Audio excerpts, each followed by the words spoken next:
Un agradecimiento especial a los patrocinadores de estos videos: Leo Javi, Pablo Gómez, Ragnarok 1.5, Najika Elum, Niv Olive, Bog Takovich, Arturo Curiel, Joel Carrillo, Enrique Vivas, 141 Maxi, Chris Underwater, Enrique Domínguez, Stroke, Faldemur, Agustín Villalba, Francisco Domínguez, José Escarpeta, Derfo95, Ashley Scarlett, Mifa, Robespierre, Matías Bouno, Alejandro Ramírez, Avi Ugalde, Rodrigo Flores, Dave Zippet, Enrique Corona, Dark Bolon, Osvaldo Núñez, Agustín Reyes y Verge 135.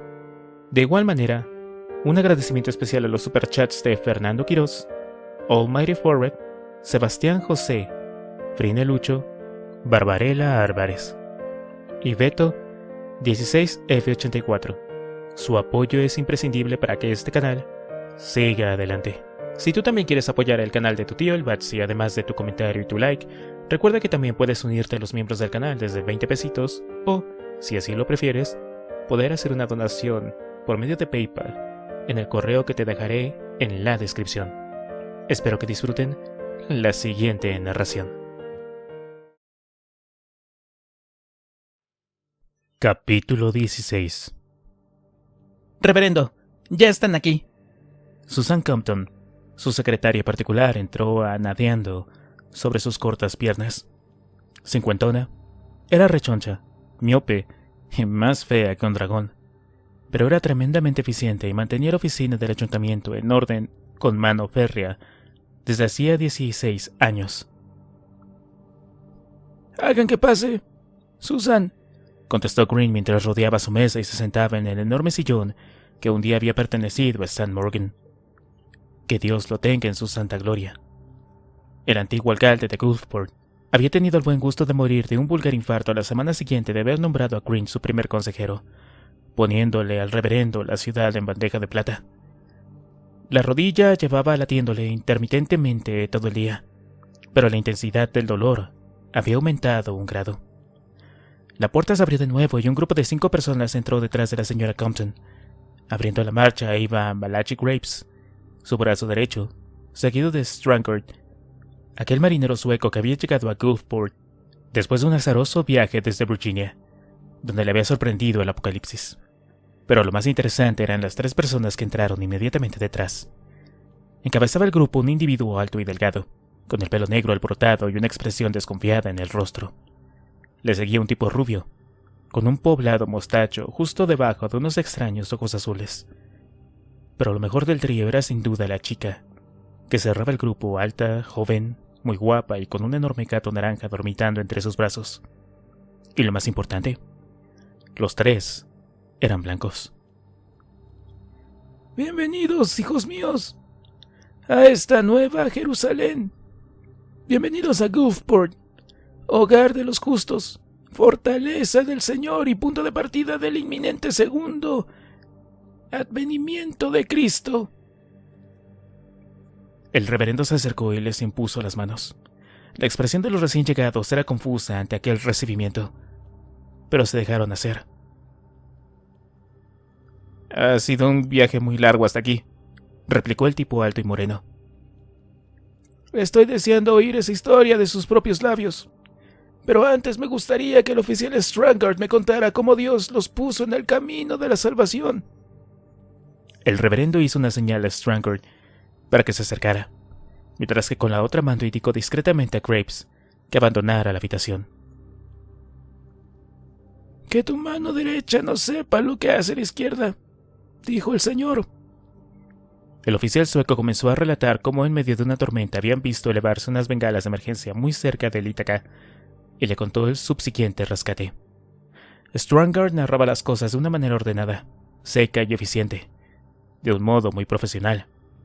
Cuando finalizó su enorme informe, se relajó ligeramente y esperó con paciencia que el reverendo hiciera alguna pregunta.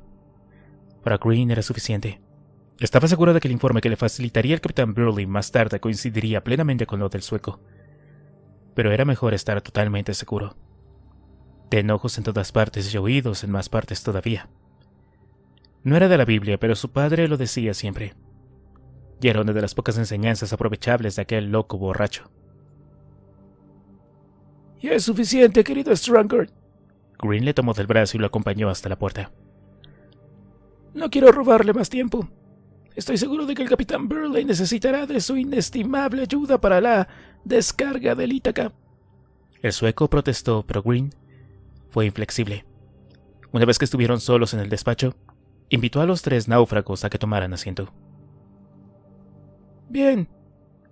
Ahora pueden empezar, dijo mientras se reclinaba en su silla. El tipo alto y moreno, que según decía era abogado antes del apocalipsis, llevaba la voz cantante. De vez en cuando el rubio bajito añadía algo y la chica se limitaba a sentir, mientras acariciaba el gato con aire distraído. Entonces fue cuando llegamos a Tenerife, estaba diciendo el abogado en aquel momento. Fue una sorpresa descubrir que la isla estaba llena de refugiados procedentes de toda Europa, que... ¿Llena de refugiados? Green saltó como un resorte al oír aquello. ¿Quiere decir... ¿llena en qué sentido? ¿No había muertos en la isla? No, la isla estaba a salvo, igual que Gulfport, pero las condiciones eran mucho más penosas. Toda aquella muchedumbre consumía cantidades enormes de recursos y había una gran carestía de... bueno, todo. Pero aún así se podía vivir con cierta dignidad. Y no había nadie aplicando las leyes de pureza racial al estilo de Hitler, añadió secamente la chica, con una mirada ofendida en sus ojos. El abogado lanzó una mirada cargada de advertencia a la muchacha, pero Green no le prestó atención. Su mente funcionaba a toda velocidad. Una isla llena de refugiados. Había otro lugar aparte de Gulfport que había sobrevivido al apocalipsis. Un sudor frío recorrió su espalda. Si existían otros puntos donde aún resistían los humanos, entonces eso significaba que Gulfport podría no ser la nueva Jerusalén. No eran los únicos corderos salvados del sacrificio por el Señor. Entonces, si no eran los únicos, no. Eso era imposible. Él era el profeta. Él era el salvador de los justos. Todo el mundo en Gulfport creía y respetaba aquella idea, que había repetido una y otra vez a lo largo de sus sermones diarios. Y ese convencimiento era lo que hacía que nadie discutiera su papel como líder de la comunidad. Si la gente de Gulfport se enteraba de que existían más lugares, alguien podría plantearse que su salvación no dependía únicamente de la intervención divina a través del reverendo, y eso llevaría inevitablemente a que, en algún momento, alguien pusiera en tela de juicio el liderazgo de Green, y que a lo mejor sus ideas no eran revelaciones del Señor. Eso no era posible. No puede ser posible. El abogado terminó su relato. Green los miró en silencio durante unos instantes y finalmente se inclinó hacia ellos con una sonrisa enorme en su rostro. Hermanos, son como el hijo pródigo. Han caminado por el largo valle de las sombras, pero finalmente están en el lugar de la leche y la miel, donde el ciervo y el león duermen a la misma sombra. Que no os quepa duda que de ahora en adelante la República Cristiana de Gulfport será su nuevo hogar. Se lo agradecemos enormemente, reverendo, dijo el abogado con una expresión aliviada en su rostro. Por supuesto estamos dispuestos a ayudar en lo que haga falta. Si hay algo que podamos hacer. Pues, hijo mío, sí que lo hay, replicó Green. Tengo que pedirles un inmenso favor. Sí, claro, dígame qué es. Tengo que pedirles que no le cuenten su historia a nadie. Y cuando digo a nadie me refiero a absolutamente nadie. ¿Se lo han dicho ya a alguna persona? Bueno, el capitán Burley lo sabe, replicó el abogado tras pensar un rato. Pero tan solo él. Ahora que lo dice, ninguno de los demás oficiales de a bordo preguntó nada. No había caído en eso hasta ahora. Bien hecho, Burley, pensó el reverendo. Sabes lo que te conviene. Y también sabes mantener a raya a tus hombres. Ahora entiendo por qué ese maldito sueco quería quedarse a toda costa. Bien, continuó Green chasqueando la lengua, mientras hilvanaba una excusa. Eso es bueno. Necesito que mantengan el secreto por un sencillo motivo. Si las buenas y piadosas gentes de Gulfport se enteraran de que hay necesitados en Tenerife o en la otra punta del mundo, insistirían en emprender una expedición para ir hasta allí, hasta que los rescatemos a todos de la oscuridad y del pecado. Claro, comprendo, dijo el abogado. Una luz de alarma se había encendido en sus ojos. A Green, acostumbrado a las mentiras y a las medias verdades, no se le escapó la leve vacilación del abogado y las miradas nerviosas que se cruzaron entre ellos. Le estaban ocultando algo. No quieren saber nada de Tenerife, o cómo diablos se llama ese sitio, pensó. Estaban huyendo de allí cuando se cruzaron con el Ítaca, y tienen miedo. Los buenos habitantes de Gulfport emprenderían el viaje aún a riesgo de perecer todos en el intento, pues son fieles seguidores de Cristo. El reverendo abrió los brazos como abarcando una muchedumbre imaginaria. Pero son mi rebaño, y he de velar por todos ellos. No puedo permitir que se lancen en una misión suicida para traer aquí a la seguridad de Gulfport a todas esas gentes. Por eso pido su silencio. Lo comprenden, ¿verdad? Sí, claro, por supuesto, reverendo, se apresuró a contestar el abogado. Puede contar con que nuestros labios estarán sellados. Pero la gente tiene derecho a saber que hay más supervivientes por el mundo, protestó la chica indignada. Si no lo saben, al fin y al cabo serían como prisioneros de esta ciudad. Toda esa gente. Esos ilotas. Tienen derecho a poder decidir si quieren vivir en otra parte, y no como vulgares presidiarios. Lucía, creo que no es el momento para esto, la cortó el abogado tajante. El reverendo nos ha pedido un favor. Tan solo un favor a cambio de su hospitalidad. Y creo que se lo debemos. Lucía abrió la boca para añadir algo más, pero al ver la expresión severa del abogado se lo pensó 2 veces, y se calló. En vez de eso comenzó a acariciar al gato con tanta fuerza que éste, sorprendido, lanzó un maullido de protesta. La tensión entre ellos era evidente. Hija mía, los interrumpió Green con voz piadosa. Déjame contarte una historia. Hace mucho tiempo, en la época de los griegos, existía una ciudad llamada Esparta. Por supuesto, eran todos unos idólatras impios que adoraban a falsos dioses de barro y estaban lejos de la luz de nuestro Señor. Sin embargo, en nuestros ojos, en muchos aspectos, eran una sociedad admirable. Los espartanos vivían rodeados de enemigos que pretendían verlos muertos a toda costa, tal como nos ocurre a nosotros hoy en día. Por ello, para sobrevivir, crearon una casta, a los que llamaron ilotas, que se encargaba de cultivar sus campos, cuidar su ganado y facilitarles todas las cosas materiales que necesitaban para que los espartanos pudieran dedicarse única y exclusivamente a defender sus murallas. Eso mismo hacemos nosotros aquí, y por eso precisamente tenemos a nuestros ilotas. ¿Y quién decide que una persona es ilota o no?, preguntó Lucía con un hilo de voz. Nuestro Señor, por supuesto, replicó Green auténticamente sorprendido. Adán y Eva eran blancos, como los apóstoles, igual que Moisés y todos los profetas que aparecen en la Biblia. Fue Dios quien lo decidió así. El resto de las razas o bien son mezclas bastardas, como esos sucios chicanos, o bien son fruto directo del pecado, igual que los negros. Por eso lo llevan marcado en su piel. Al permitirles vivir bajo nuestra santa protección, les estamos haciendo un favor, pues así pueden expiar sus culpas. Lucía hizo un esfuerzo titánico para controlar la respuesta afilada que se formaba en su boca. El ucraniano, por su parte, se removió incómodamente en su silla. Tan solo el abogado mantenía una expresión impenetrable en su rostro, sin dejar traslucir la más mínima emoción. Reverendo, comenzó a decir, tratando de controlar el tono de su voz. De donde nosotros venimos, esa forma de pensar estaría muy mal considerada. Espero que usted entienda que... ¡No!, cortó Green tajantemente, dando una fuerte palmada sobre la mesa. Eso es así, no hay nada que discutir. Por culpa de la dejadez, la tolerancia y el hedonismo, Dios ha castigado a la raza humana. Llevo años anunciando que esto iba a pasar. Y no me hicieron caso. No hicieron caso, ¿entiende? No me hicieron caso hasta que fue demasiado tarde.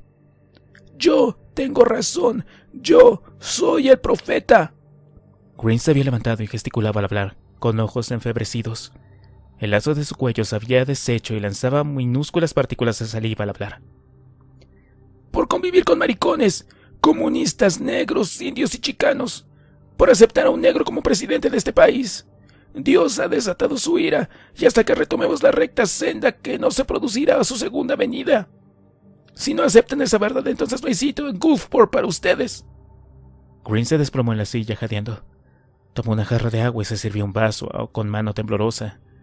Al beber, derramó unas cuantas gotas sobre su pechera. ¿Y bien?, preguntó. ¿Cuál es su respuesta? ¿Cuál es su lado del muro? Nosotros, comenzó a decir el ucraniano. Nosotros aceptamos su hospitalidad y sus normas, reverendo Green. Le interrumpió rápidamente el abogado. Seremos buenos habitantes de Gulfport. Se lo prometemos. Pero esto es... intervino Lucía, aunque se calló de inmediato. El abogado la miraba con un elocuente "cállate de una maldita vez" escrito en sus ojos. ¿Es su mujer?, preguntó el reverendo. Es mi pareja, sí. Pero no veo que... Será mejor que aprenda a mantenerla en cintura cuanto antes, querido amigo. Porque no permito a la mujer enseñar ni ejercer dominio sobre el hombre, sino que debe estar en silencio. Timoteo 2:11. recitó de memoria el reverendo Green acariciando su Biblia. El propio Señor nos indica cuál es el sitio de las mujeres.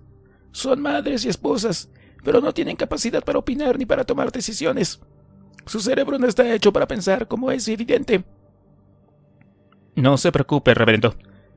Aprenderá a controlar su lengua, contestó el abogado mirando expresivamente a Lucía. Esta, roja de furia y humillada, mantenía la cabeza agacha y acariciaba con fuerza al gato que maullaba incómodo. Bien. En ese caso creo que ya hemos hablado y acabado con este asunto. La señora Compton les indicará cuál es su nueva casa cuando salgan. Hay un montón de espacio libre en Gulfport y creo que cuando vean dónde van a vivir estarán... La puerta se abrió de golpe, interrumpiendo al reverendo. ¿Y ahora qué pasa?, rumió Green. Aquella estaba siendo una reunión mucho más difícil de lo que había pensado. Malachi Graves permanecía de pie en la puerta con aspecto nervioso. Elario se balanceaba inquieto sobre sus pies, como si le hubiera entrado unas ganas urgentes de orinar. ¿Qué sucede, Malachi?, preguntó Green, sin molestarse en ocultar el tono molesto de su voz. Todo el mundo sabía que nadie debía interrumpir al reverendo salvo por causa de una fuerza mayor. Solo silotas de Ítaca, reverendo. Hay problemas. Un grupo de chicanos se niega a aceptar el pago convenido. Están reclamando algo, pero no tengo ni idea de lo que dicen. No hablan inglés. Solo esa jerga de mierda de español. Graves se llevó la mano a la boca. Disculpe mi lenguaje, reverendo. ¿Cómo se atreven? El reverendo se levantó y apuntó con su dedo calloso a Graves. ¡Dales una lección! ¡Diezmalos! Mata a la mitad de ellos para que aprendan cuál es su lugar. ¡No!, gritó Lucía de golpe. El abogado y el ucraniano se volvieron hacia ella, sorprendidos por la nota de pasión que temblaba en su voz. No los mate, reverendo. Se lo ruego. Silencio, niña, atajó el reverendo. Graves, ya sabes lo que tienes que hacer. Por supuesto, lo que usted ordene, reverendo.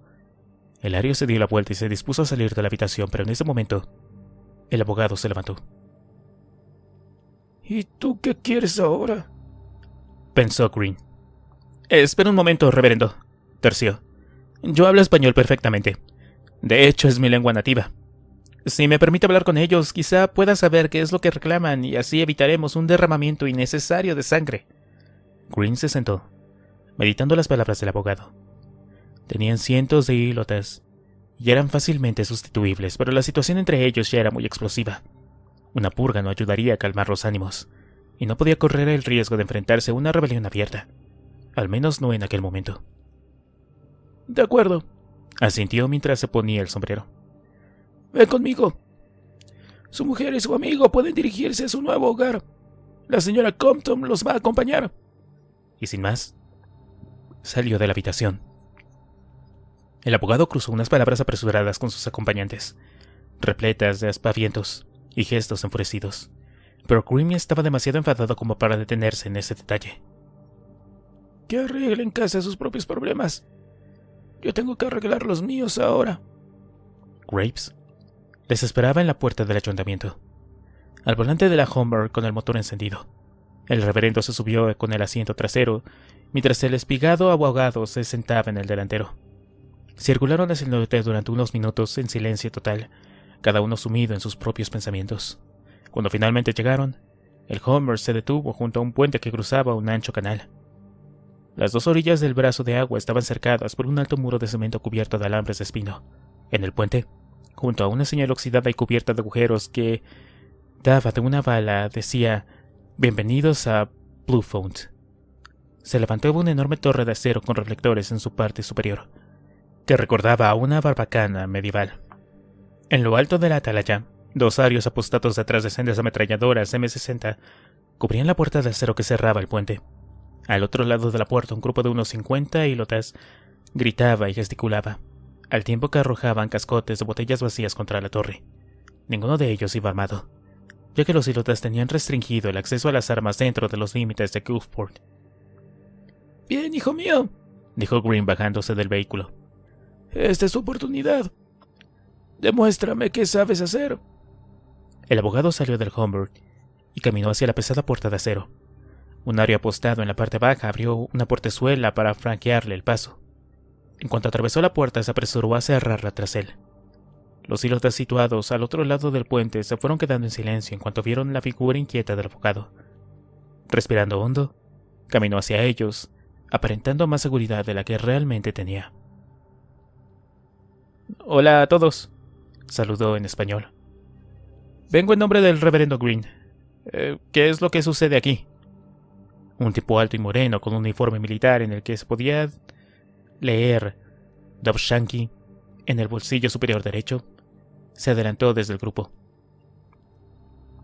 «Soy Carlos Mendoza», dijo en un tono desafiante. «¿Quién eres tú y qué quieres?» «Soy la persona que puede evitar que los tipos de ahí detrás», levantó su brazo y señaló a los dos arios de las ametralladoras, «los eliminen a todos en menos de un minuto, a no ser que me digan por qué diablos están así y qué quieren. Ese Green tiene una pinta de estar lo suficientemente loco como para ordenarles abrir fuego, y le falta muy poco para hacerlo. Así que te vuelvo a preguntar, ¿qué es lo que sucede aquí?» «Nos han engañado», rugió una voz desde la multitud. «Nos prometieron 10 litros por persona, y solo nos han dado 3. Un coro de voces comenzó a protestar al unísono, apoyando aquellas palabras. El hombre llamado Carlos Mendoza hizo un gesto para que guardaran silencio. Una vez que lo consiguió, se volvió de nuevo hacia el abogado. «Ya los oíste», dijo. «Nos deben 7 litros de Cladoxpan por persona, a todos los que hemos ido en el ITK. Dile a tu reverendo que mientras no nos dé lo que nos pertenece, no pensamos movernos de aquí». «¿Cladoxpan?», preguntó el abogado confundido. «¿Qué es eso, un licor o algo así?» La cara de Mendoza se transformó de la sorpresa al oír aquello. «¿En serio? ¿Te estás burlando de mí? ¿Cómo es posible que no sepas qué es el Cladoxpan? ¿De dónde has salido?» Espera un minuto. Tú no serás uno de los náufragos que rescató el Ítaca de alta mar, ¿no? El abogado asintió, inquieto. El otro, al ver el gesto, soltó una risotada lúgubre. Esos huevones chingados son tan cobardes que ni siquiera se atreven a venir en persona a este lado de la valla. Mandan a un pobre estúpido que ni siquiera sabe de qué habla. No mames. Mira, si me cuentas de qué estamos hablando, tal vez pueda ayudarte, contestó el abogado con calma. De otro modo, esto será imposible. El Cladoxpan es un medicamento, aclaró Mendoza pacientemente como si le hablara a un niño. Mantiene la concentración del TSJ a niveles muy bajos y nos permite seguir viviendo como personas. Todos estamos infectados por este puto virus de mierda. Y si no bebemos al menos medio litro de esa solución al día, entonces nos chingamos. ¿Lo entiendes ahora, chico blanco? El abogado inspiró aire pensativo. O sea que es como un paliativo, ¿no? Es decir, ese Cladoxpan no elimina el TSJ, solo lo debilita lo suficiente como para que no haga efecto. Bien, veo que no eres tan pendejo como pensaba, dijo Mendoza con voz amarga. Mira, es algo parecido a la insulina para los diabéticos. Mientras lo consumamos, todo irá bien. Pero si dejamos de ingerirlo, entonces se acabó. Y ese cabrón nos debe 7 litros por persona. Nos prometió 10 litros y viajábamos en ese puto barco de mierda y hemos cumplido. Ahora le toca a él. ¿Cómo se han infectado?, preguntó el abogado curioso sin prestar atención a las demandas de Mendoza. ¿Y cómo crees que ha sido, pendejo?, replicó Mendoza subiéndose una de las mangas de su uniforme. En el hombro lucía una enorme cicatriz de algo que no podía ser otra cosa que un mordisco humano. Incluso le faltaba parte de la masa muscular. Dile a ese puto anciano de mierda que si no nos da lo que nos deben, no pensamos movernos de aquí. ¿Entendido? El abogado asintió y se alejó lentamente hacia el portón de acero sobre el puente. Una vez que estuvo al otro lado, caminó hacia Green, que lo esperaba impacientes junto al vehículo. A su lado, Malachi Graves ladraba órdenes a un grupo de arios fuertemente armados, que se estaban encaramando a la torre. ¿Y bien? ¿Qué es lo que quiere?, preguntó el reverendo. Dice que les deben 7 litros por persona de algo llamado Cladoxpan. Dice que usted se lo prometió a cambio de intervenir en la operación del uva. Y también dice que mientras no se los den, no piensan moverse de ahí. El reverendo enrojeció súbitamente, preso de la ira. Su labio inferior empezó a temblar incontrolablemente. ¿Pero qué mierda se han creído que son? Ah, perdóname, Jesús. Atajo de hispanos sucios y malolientes. Los mataré a todos. Acabaré con ellos. Haré que la ira del Señor los castigue a sangre y fuego. No pienso permitir semejante insolencia. Espere, reverendo, la interrumpió el abogado. No creo que sea buena idea. Matarlos no va a solucionar el problema, y Gulfport perderá un montón de hombres valiosos a cambio de nada. Yo vi personalmente cómo peleaban en el puerto de Luva, y puedo asegurarles que son auténticos jabotes. Si los mata, tardará un montón en adiestrar a otros hombres que sean tan buenos como estos, y la ciudad se quedará sin un buen grupo de ílotas. De repente añadió como si fueran fruto de una inspiración repentina. Además, sería una ofensa para Dios destruir de forma necia una herramienta tan útil como la que ha puesto en sus manos. ¿No lo cree, reverendo? No me des lecciones, muchacho, fue el primer pensamiento del reverendo Green. Sin embargo, supo apreciar la validez del razonamiento de aquel hombre. Tal vez no fuera mala idea después de todo. De acuerdo, accedió amenazante. Pero solo les daremos 5 litros por persona. Ni uno más. Y no es negociable. O aceptan eso, o ordenaré a mi guardia verde que los extermine sin contemplación. Seré como el viñador arrancando la mala hierba de sus vides. Diciendo esto, se metió de nuevo en la Homer, sin mirar a nadie más. Satisfecho, el abogado corrió de nuevo al otro lado del muro, donde los ílotas lo esperaban, expectantes. Al llegar les transmitió la oferta del reverendo Green en pocas palabras. Los ílotas debatieron durante unos segundos con gestos hoscos, y finalmente aceptaron. De acuerdo, dijo Mendoza. Dile a ese puto viejo de Green que aceptamos. Pero esto no se ha acabado. El abogado sintió aliviado. Mientras se alejaba, oyó a Mendoza llamarlo a sus espaldas. Oye, por cierto, el mexicano aún permanecía en el mismo sitio, con una sonrisa orgullosa en la cara. Saluda a Lucía de parte de Carlos Mendoza. Dile que la recuerdo con mucho cariño, y que espero poder verla muy pronto. Su visita será bienvenida. Y dicho esto se alejó, dejando al abogado con una expresión confundida y un remolino de sentimientos inquietos, bailando en el pecho, como si su corazón estuviera asfixiándose. Capítulo 17. Cuando uno de los hombres de Graves me dejó delante de la casa que nos habían asignado, ya casi era una noche cerrada para Gulfport, Una suave llovizna caía, dibujando extrañas formas sobre los charcos de luz de las farolas.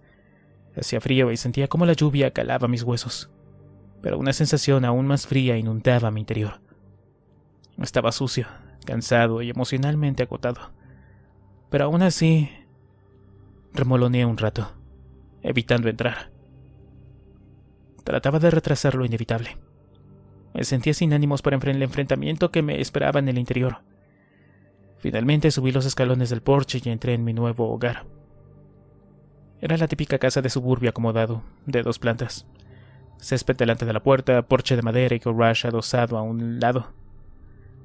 El interior era acogedor y amplio, con un mobiliario elegante, aunque con un punto entre hortera y estrafalario. De una pared colgaba una enorme foto enmarcando de Charleston Heston, dirigiéndose a una multitud de la Asociación Nacional del Rifle y sosteniendo un arma sobre su cabeza. «Bien, por fin llegaste», dijo Víctor Princhenko asomándose desde la puerta de la cocina. «Estábamos preocupados por ti. ¿Dónde estuviste?» Es bastante largo de explicar, Víctor», contesté. «Solo sé que he evitado que esta tarde murieran al menos 50 personas a manos de esos lunáticos religiosos».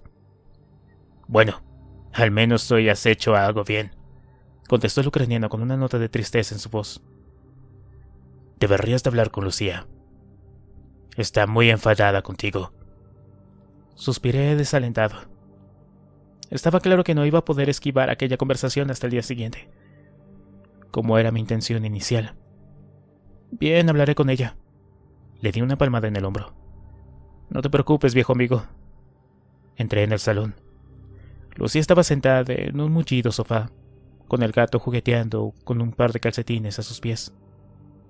Tenía un libro sobre el regazo, pero no había leído ni las primeras páginas. Su expresión se endureció al verme. «¿Estás aquí?», dijo con una voz gélida. «Pues sí», contesté mientras me dejaba caer sobre otro de los sillones. «He estado en el ayuntamiento con Green hasta hace apenas media hora». «Mira, cuanto antes se lo sueltes mejor. Me ha propuesto entrar a formar parte del equipo del gobierno de Gulfport». «¿Qué dices?». Lucía me contempló atónita. «Necesita alguien que pueda ser el intermediario con los sílotas que viven en Bluefound. Es un barrio residencial separado por alambradas y, bueno, está al otro lado del río, aunque se encuentra dentro del perímetro del muro. Más de la mitad de esa gente es de origen hispano, pero no hay nadie de este lado de Gulfport que hable español. Así que cree que soy el hombre indicado para...». «Habrás dicho que no, ¿verdad?». Respiré hondo. «Lucía, acepté el cargo. Empiezo mañana». «¿Pero cómo se puede saber en qué coño estabas pensando? ¿Cómo pudiste?». «Lucía, mira, hoy he salvado la vida de un montón de gente.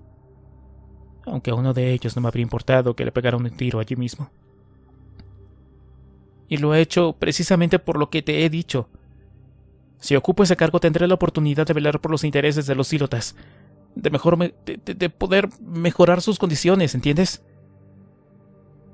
«Velar por ellos, dices. ¿Y en qué condiciones? ¿Vas a conseguir que ese predicador pirado te escuche y dejen de ser ciudadanos de segunda? ¿Que dejen de ser los únicos que arriesgan el pellejo?». «Mira, Lucía, aún no lo sé», contesté tercamente. «Pero estoy seguro de que se me va a ocurrir algo, de alguna manera». Era incapaz de confesarle que esa tarde, mientras evitaba una masacre en el puente que conducía al gueto de Bluefound, una vieja sensación de euforia que no disfrutaba desde hacía años había vuelto a recorrer mi cuerpo. Antes del apocalipsis yo era un abogado de prestigio, capaz de cerrar acuerdos imposibles y de negociar condiciones extremas.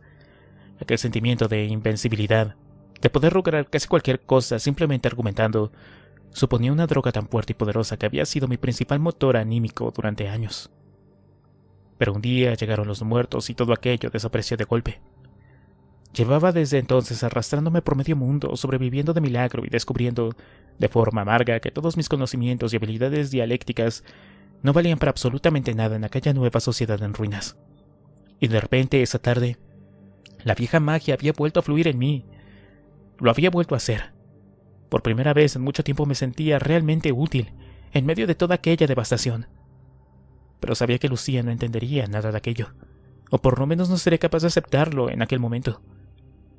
Estaba demasiado enfadada con el reverendo Green, con la odiosa sociedad racista de Gulfport y sobre todo conmigo.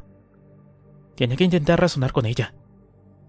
Lucía, mira, para bien o para mal ya estamos aquí. Tenemos que intentar encajar lo mejor que podamos en este sitio, porque... ¿Por qué? Porque no sé si Gulfport va a ser nuestro hogar definitivo o no. Pero de lo que estoy seguro es de que vamos a pasar al menos una temporada en esta ciudad. Y también sé que si tuviéramos que irnos, lo pasaríamos muy mal allá afuera. Puede ser. Lucía me tomó las manos y me miró a los ojos suplicante. Pero saldríamos adelante, como siempre lo hemos hecho. Este sitio me enferma. Esta gente me enferma y tú lo sabes. Gulfport no es un hogar. No nuestro hogar. Nosotros no somos como ellos. Vámonos de aquí. Hoy mismo. Los tres. Y dime, ¿a dónde iríamos? Pregunté. No podemos salir de aquí y simplemente empezar a caminar sin rumbo. Estamos en América, maldita sea. Y esto es enorme. Hay millones de no muertos allá afuera. No tenemos más remedio que quedarnos aquí porque... Pues si nos quedamos, enfrentémonos a Green y sus desvaríos. Y quiero... Lucía, ¿y cómo quieres que nos enfrentemos a él? Nos ha ofrecido su hospitalidad. Nos ha salvado la vida. Se lo debemos. No le debemos nada. ¿Qué, estás ciego? ¿No has visto cómo tratan a esta gente? ¿Y tú no has visto cómo está el resto del mundo allá afuera? Exploté furioso mientras me volvía hacia ella. ¿Qué no has tenido suficiente dosis de sangre, muerte y destrucción? Dime que no estás cansada de dormir todas las noches con un ojo abierto. ¿De pasar frío, miedo, penurias? ¿No estás harta de ir huyendo permanentemente de un lugar a otro desde hace 2 años? ¿No ves que este lugar es un buen sitio, seguro para vivir? Nos están ofreciendo su hospitalidad y tú les estás escupiendo en los ojos, mierda. ¿A qué precio es esa hospitalidad? ¿Al precio de vivir en una especie de pequeña Sudáfrica del apartheid? ¿Al precio de ver cómo maltratan a los ílotas? De los ojos de Lucía salían auténticas llamaradas. No, al precio de poder seguir vivos, grité desencajado. De poder tener un futuro. Pues yo no quiero este futuro, contestó Lucía con los ojos brillantes. Estaba a punto de echarse a llorar. No así. Pues no tenemos alternativa, ¿sí? Me levanté del sofá y abrí los brazos. Mira a tu alrededor. No tenemos nada. Incluso la ropa que llevamos puesta es un regalo. Por el amor de Dios. Nos tenemos los 3, replicó Lucía. Víctor, tú y yo. Bueno, al parecer tú tienes a alguien más, contesté irritado y empachado de celos. Un tal Carlos Mendoza me ha mandado saludos para ti. No has necesitado ni llegar a Gulfport para granjearte admiradores. Lucía palideció y sus ojos se redujeron a 2 ascuas incandescentes. Me arrepentí al instante de haber hecho aquel comentario. Era injusto con Lucía. No venía al caso y era algo cruel. Pero estaba cansado e irritado. Y además, en mi fuero interno, me sentía terriblemente sucio por hacerle el juego al reverendo Green. El problema de las palabras es que una vez lanzadas, ya no hay fuerza humana capaz de hacerlas volver. Al menos Carlos Mendoza tiene la suficiente dignidad para despreciar a Green en su cara, dijo muy despacio. Pues él no tiene por qué preocuparse de mantener a salvo a una mujer, a un gato y a un ruso loco de mierda, contesté con acritud. Por la mujer no hace falta que te preocupes más, respondió Lucía altiva. A partir de ahora me cuidaré a mí misma. Se levantó evitando mirarme. Recogió al gato del suelo y tras plantarme un beso enorme entre sus ojos, lo apoyó en mi regazo. Después, sin mirar atrás, salió del salón dando un portazo. Lúculo me miró sorprendido. La cara del gato persa estaba húmeda de las lágrimas de Lucía. ¿Y yo? Yo me sentía totalmente desgraciado. Capítulo 18. El coronel Hunks se desperezó con un dolor sordo palpitando en su cabeza. El Ilyushin 62 no era precisamente el más cómodo de los aviones diseñados por el hombre, y su versión militar aún menos. El ruido de los motores se filtraba a través del fuselaje, y hacía que fuera recomendable llevar cascos protectores para los oídos durante todo el viaje. La única manera de poder mantener una conversación era a gritos, y aún así, resultaba muy complicado. Después de casi 13 horas de vuelo, el coronel sentía como si alguien le hubiera metido 2 kilos de algodón a presión por las orejas. Se levantó para estirar las piernas y para despejar un poco la cabeza. Al ponerse de pie, la carpeta que estaba sobre sus rodillas resbaló y cayó al suelo. Hong se inclinó para recogerla y la metió cuidadosamente en un maletín de acero con 2 cerraduras. Dentro de aquel maletín iba un sobre que había abierto nada más subir al aparato, con las instrucciones detalladas de la operación, y una caja con pastillas de cianuro que debía repartir entre todos sus hombres al tomar tierra. Además, estaba aquel informe, por supuesto. No le habían permitido llevarse una copia, ya que estaba calificado como alto secreto. No podían arriesgarse a que cayera en manos equivocadas, o peor aún, en manos del enemigo imperialista yanqui.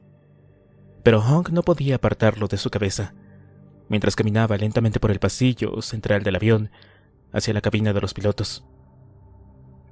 Los no muertos están muriendo, había dicho el ministro de Defensa en la reunión. Sonaba muy raro, y Hong, al principio, pensó que no había oído bien. Pero el resto de generales sentados a la mesa no se movieron ni un pelo cuando el ministro volvió a repetirlo. O sea, que debía ser cierto. Al principio pensó que había descubierto alguna manera de acabar con ellos. No es eso, había contestado el ministro con aire contrito. No existe nada en el mundo capaz de matar a algo que ya está muerto, y todos los intentos que hemos hecho para desarrollar un antídoto o vacuna contra el virus han sido totalmente inútiles. Es un prodigio de la ingeniería genética. Sin embargo, el propio éxito del virus se ha transformado en su debilidad. Y entonces le habían supuesto aquella carpeta con las palabras «alto secreto» debajo de las narices. Hong se había pasado la siguiente media hora leyendo y aprendiendo más sobre el TSJ. Al parecer el virus era una mutación de laboratorio del virus del ébola, al que le habían añadido elementos propios de otras cepas. Aunque su velocidad de propagación era enorme y su capacidad de contagio era altísima, el TSJ tenía un punto débil, y era que sencillamente había sido demasiado bueno haciendo su trabajo. Los investigadores que habían redactado el informe estimaban que no quedaban más de 30 millones de habitantes en todo el planeta, 23 de los cuales estaban dentro de las fronteras de Corea del Norte. El TSJ había sido capaz de borrar del mundo de los vivos a más de 6.000 millones de seres humanos en menos de 30 días de pandemia. Eso, a efectos prácticos para un virus, era un éxito a toda regla. El problema para el TSJ surgió cuando se le acabaron los humanos. Sus agentes portadores naturales, fuera de un organismo, el TSJ tan solo sobrevivía unos cuantos minutos antes de quedar reducido a una sopa de proteínas. Ya que el TSJ había colonizado el cuerpo de prácticamente todos los portadores potenciales, estaba virtualmente atrapado dentro de los no muertos. No podía salir de ellos, ni saltar a otro portador. El cuerpo de los no muertos no tenía circulación sanguínea, ni respiración y apenas algo de actividad eléctrica y también neuronal. El TSJ, de manera hábil, inhibía la acción de las bacterias responsables de la putrefacción, manteniendo los cuerpos muertos en un estado de conservación similar al que tendrían dentro de un congelador. De aquella manera podría permanecer durante años o siglos esperando pacientemente el momento para saltar sobre cualquier otro posible huésped. Pero entonces, la naturaleza, en un giro cruel, le puso las cosas aún más difíciles. Porque aunque el TSJ anulaba la acción de las bacterias, no podía hacer nada contra los hongos. Y los hongos, una de las estructuras pluricelulares más antiguas de la creación, se encontraron de golpe con miles de millones de no muertos vagando por el mundo. Un caldo de cultivo perfecto para ser colonizado. Enormes trozos de carne ambulante preparados para convertirse en un nuevo hogar. El informe que leyó Hong incluía docenas de fotos de no muertos en diversos estados de invasión por hongos. Más del 70% de las infecciones se habían producido en el plazo de las 4 primeras semanas de la pandemia. Así que la mayor parte de los no muertos tenía más o menos el mismo tiempo. Al principio, las colonias de hongos no eran evidentes. Tan solo unas pequeñas pelusas doradas o verdosas asomando por la comisura de la boca o en las cuencas de los ojos. Sin embargo, a medida que iban pasando los meses, las colonias prosperaban y se expandían, Honk recordaba con horror algunas imágenes de no muertos tan cubiertos de hongos que parecían seres monstruosos sacados de alguna pesadilla. El informe calculaba que en el plazo aproximado de 2 años, la mayor parte de los no muertos estarían tan consumidos por los hongos que simplemente se desmoronarían bajo su propio peso. Después simplemente seguirían pudriéndose allí donde hubiera caído hasta quedar reducidos a un montón de huesos amarillentos. En menos de 4 años, seguía el informe, no quedaría ni un solo no muerto sobre la Tierra. Y entonces, será nuestra oportunidad, ¿no?, comprendió Honk. Sin no muertos en el escenario, el mundo entero quedaba a los pies de la República Popular de Corea del Norte. Los 6 millones de supervivientes que el informe calculaba que vivían dispersos por el planeta no supondrían un rival serio para el ejército popular. Tan solo tenían que aguantar otros 4 años. Pero sin petróleo, serían incapaces de hacerlo. Sería irónico haber superado a los no muertos para acabar muriendo de hambre. Honk pasó al lado de un soldado profundamente dormido al que se le habían escurrido los cascos de protección hasta el cuello. Con cuidado de no despertarlo, volvió a colocárselos en su sitio y siguió avanzando hacia la proa. Sus hombres le temían, por supuesto, pero también sabían apreciar que él era el mejor oficial bajo el que podían estar y que cuidaría de ellos con celo. El coronel se había permitido el lujo de escoger personalmente a los casi 300 soldados que componían su compañía, y por eso tan solo los mejores y más preparados participaban en aquella expedición. Honk sabía que le seguirían hasta la puerta del infierno, si es que fuera necesario. Al llegar a la cabina abrió la puerta sin llamar la atención y pasó al interior.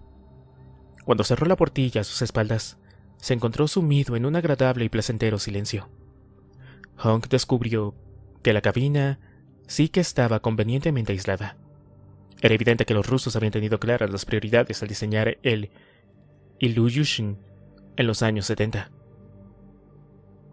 «Coronel». El piloto del avión se dio la vuelta y saludó a Honk, que se colocó en el asiento vacío del navegante. Tan solo uno de los 6 264 que componían la expedición llevaba un navegante. El resto de los aparatos se limitaban a seguir al guía en su camino a la costa oeste de Estados Unidos. Aquel era un vuelo de ida nada más. Ninguno de los aviones de transporte de la Fuerza Aérea de Corea del Norte tenía suficiente autonomía para llevarlos hasta el territorio de Estados Unidos y después volver, así que la presencia de los demás navegantes era superflua. El abastecimiento en el aire también había quedado descartado, por lo que la única posibilidad seria consistía en un vuelo de un solo sentido. Por supuesto que había la remota posibilidad de localizar en alguna parte suficiente combustible para repostar los aviones para el viaje de vuelta. Habían estado estudiando aquella opción durante semanas, pero finalmente la habían descartado. La información de la que se ponían era muy precaria y fragmentaria, la mayor parte porque se había obtenido meses o años antes de la pandemia. Aunque sabían dónde estaban los depósitos más cercanos a su objetivo, desconocían por completo en qué estado se encontraban, si es que aún estaban allí. En definitiva, era demasiado arriesgado confiar el retorno de la expedición a un repostaje incierto, así que los mandos del coronel habían trazado un plan alternativo, mucho más arriesgado. «¿Cuánto falta para que lleguemos?», preguntó Honk. «Estaremos sobre nuestro destino primario en menos de 1 hora. Después, en un lapso de 20 minutos, podríamos volar a los destinos 2, 3 y 4. El destino número 5... Bueno, mi coronel». El piloto tragó saliva antes de continuar. «Vamos muy justo de combustible». Honk asintió, mientras realizaba unos cálculos mentales. El 262 era el avión de más largo rango que disponía el ejército norcoreano, y tan solo tenía capacidad para llevarlos hasta la costa oeste de Estados Unidos.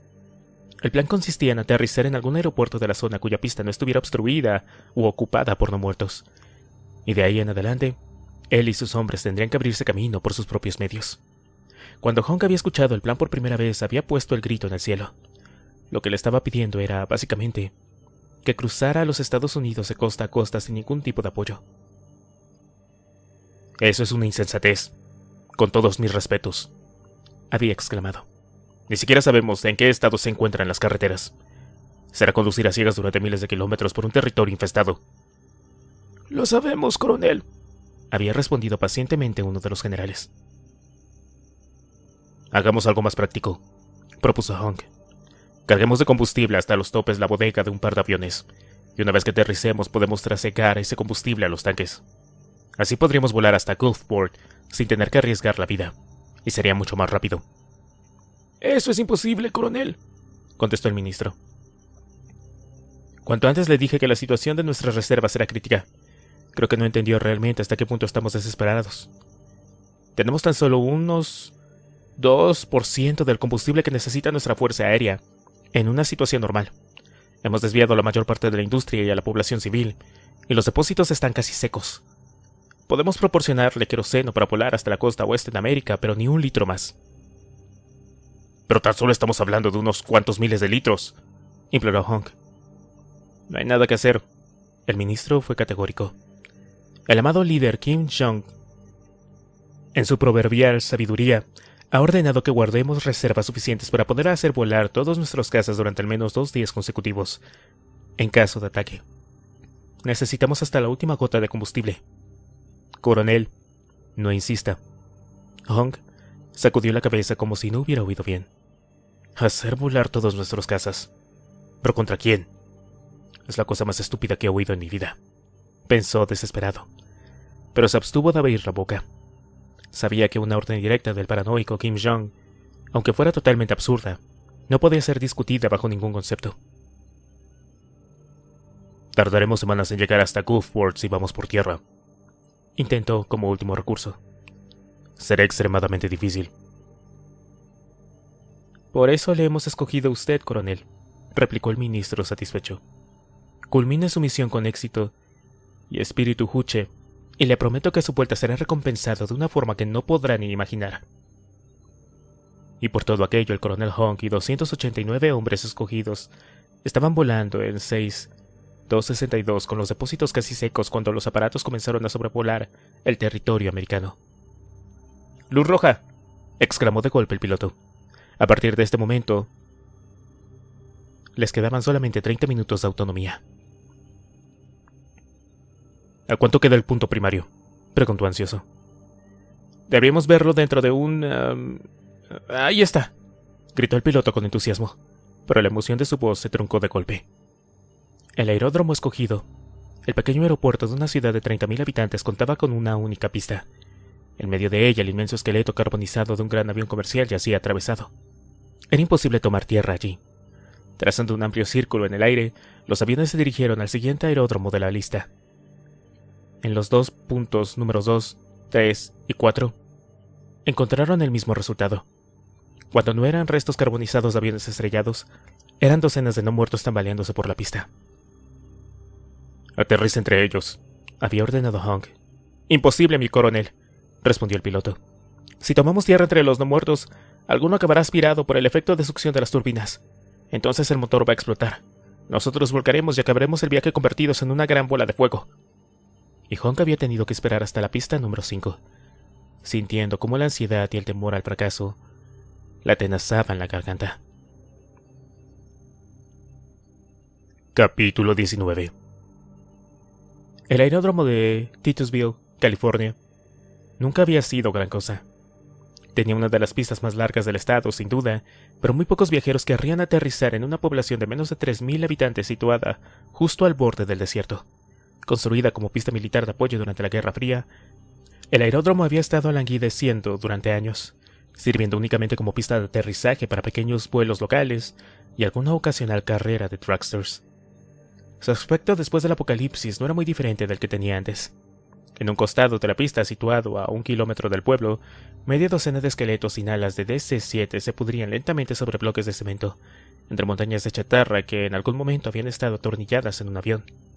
Al otro lado, una ruinosa torre de emergencia amenazaba con derrumbarse cada vez que una ráfaga de viento del desierto golpeaba la pista, cubriéndola con un manto de arena fina.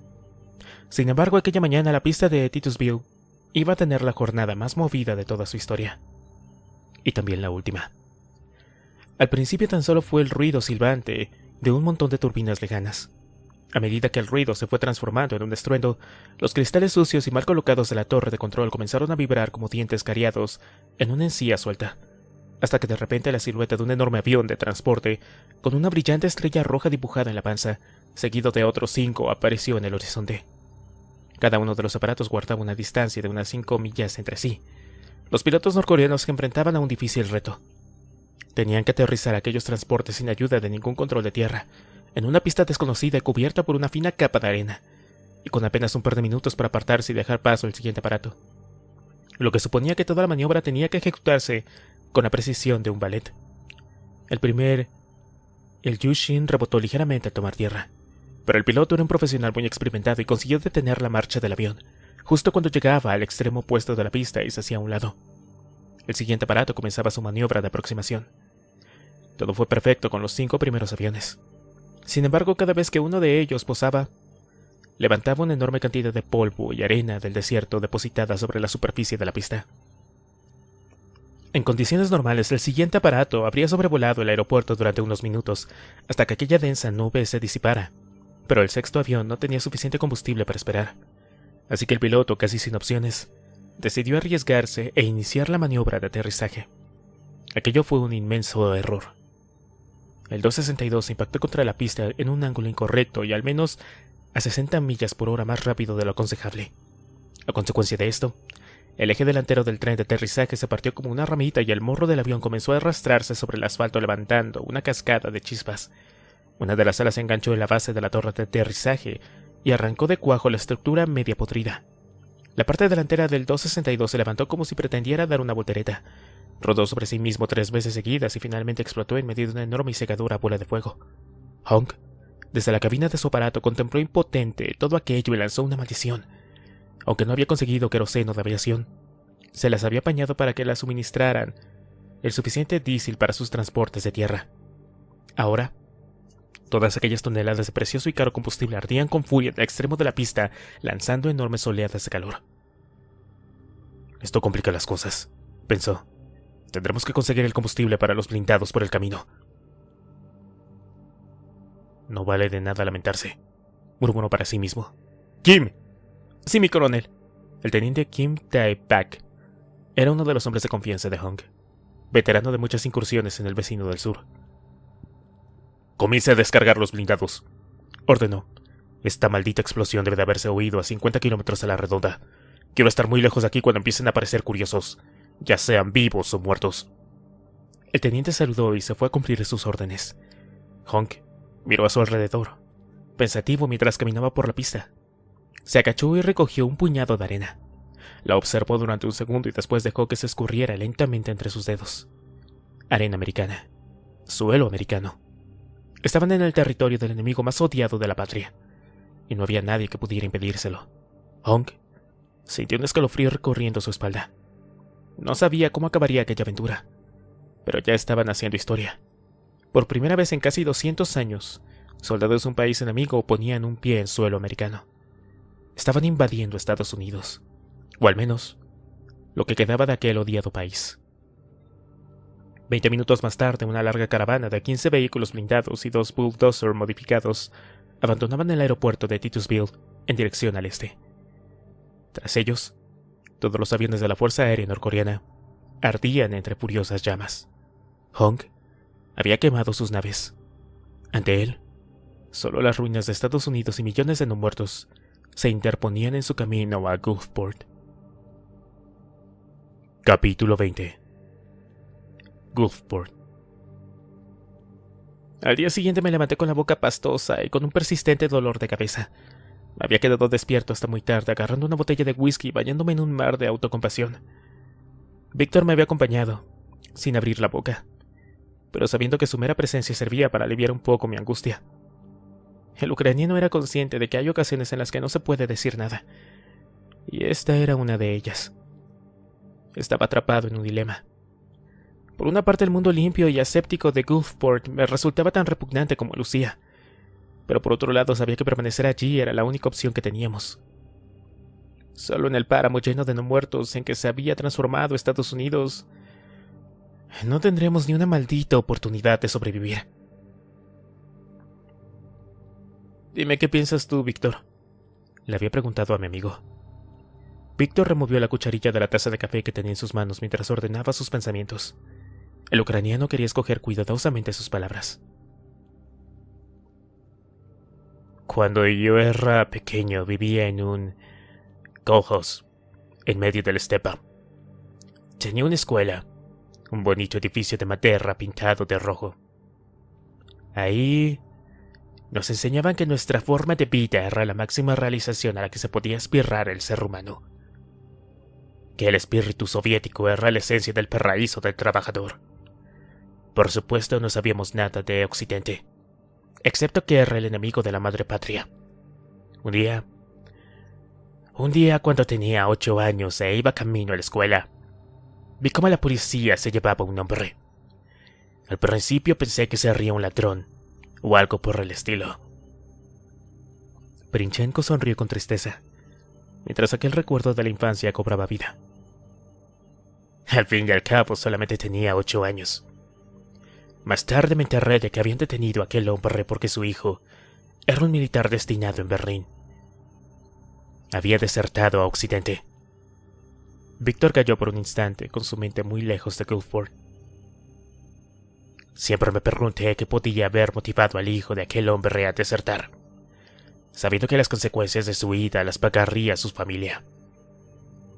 Me preguntaba qué era lo que impulsaba a un hombre a tomar decisiones tan drásticas, con consecuencias tan dolorosas, y cuál era el punto de sufrimiento interno, o el grado de necesidad que debía de tener para retomar tal decisión. El ucraniano levantó la cabeza y me miró directamente al rostro. Hoy sé mucho más de sufrimiento que entonces, como todos. Pero también sé que para tomar una decisión drástica, una persona tiene que haber llegado a un punto en el cual no vea más alternativa, por muy duras que sean las consecuencias de su decisión. Creo que tú no has llegado a ese punto todavía, o que la responsabilidad que sientes por todos nosotros te pesa demasiado. Princhenko sacudió la cabeza. Mirra, soy tu amigo, más allá de cualquier consideración, y daría la vida por ti si fuera preciso. Pero al igual que te entiendo a ti, entiendo a Lucía. Pese a todo, quiero que sepas que, sea cual sea tu decisión, yo estaré aquí contigo, a tu lado. Emocionado observé al ucraniano, y excepto por aquellos dedos perdidos de la mano derecha y un puñado de arrugas alrededor de los ojos, seguía siendo el mismo individuo cascarrabias y algo loco que se había acompañado conmigo en medio de las ruinas del puerto de Vigo. Gracias, Brit, musité, con lágrimas en los ojos. Era un ruso medio loco, pero aún así una de las mejores personas que me había encontrado en la vida. Pasamos medianoche hablando de los viejos tiempos, riéndonos de todas las veces que habíamos burlado a la muerte y de las cosas que haríamos si algún día los no muertos desaparecieran para siempre. Finalmente, nos quedamos dormidos mientras unos leños crepitaban en la chimenea.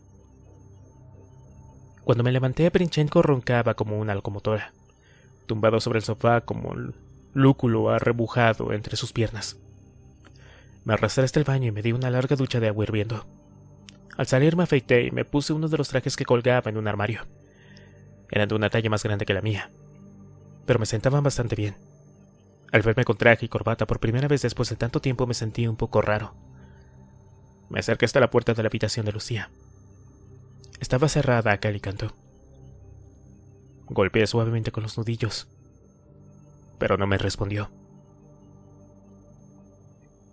Lucía, le dije a la puerta cerrada.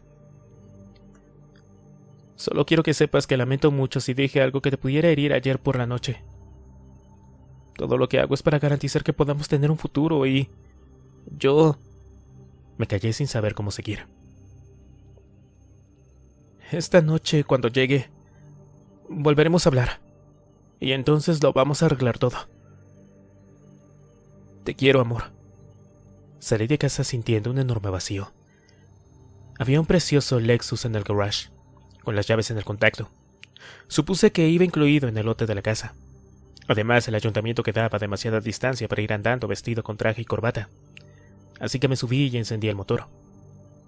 Mientras circulaba por las calles vacías me di cuenta de que era la primera vez en mucho tiempo que conducía un auto sin estar huyendo de algo o de alguien.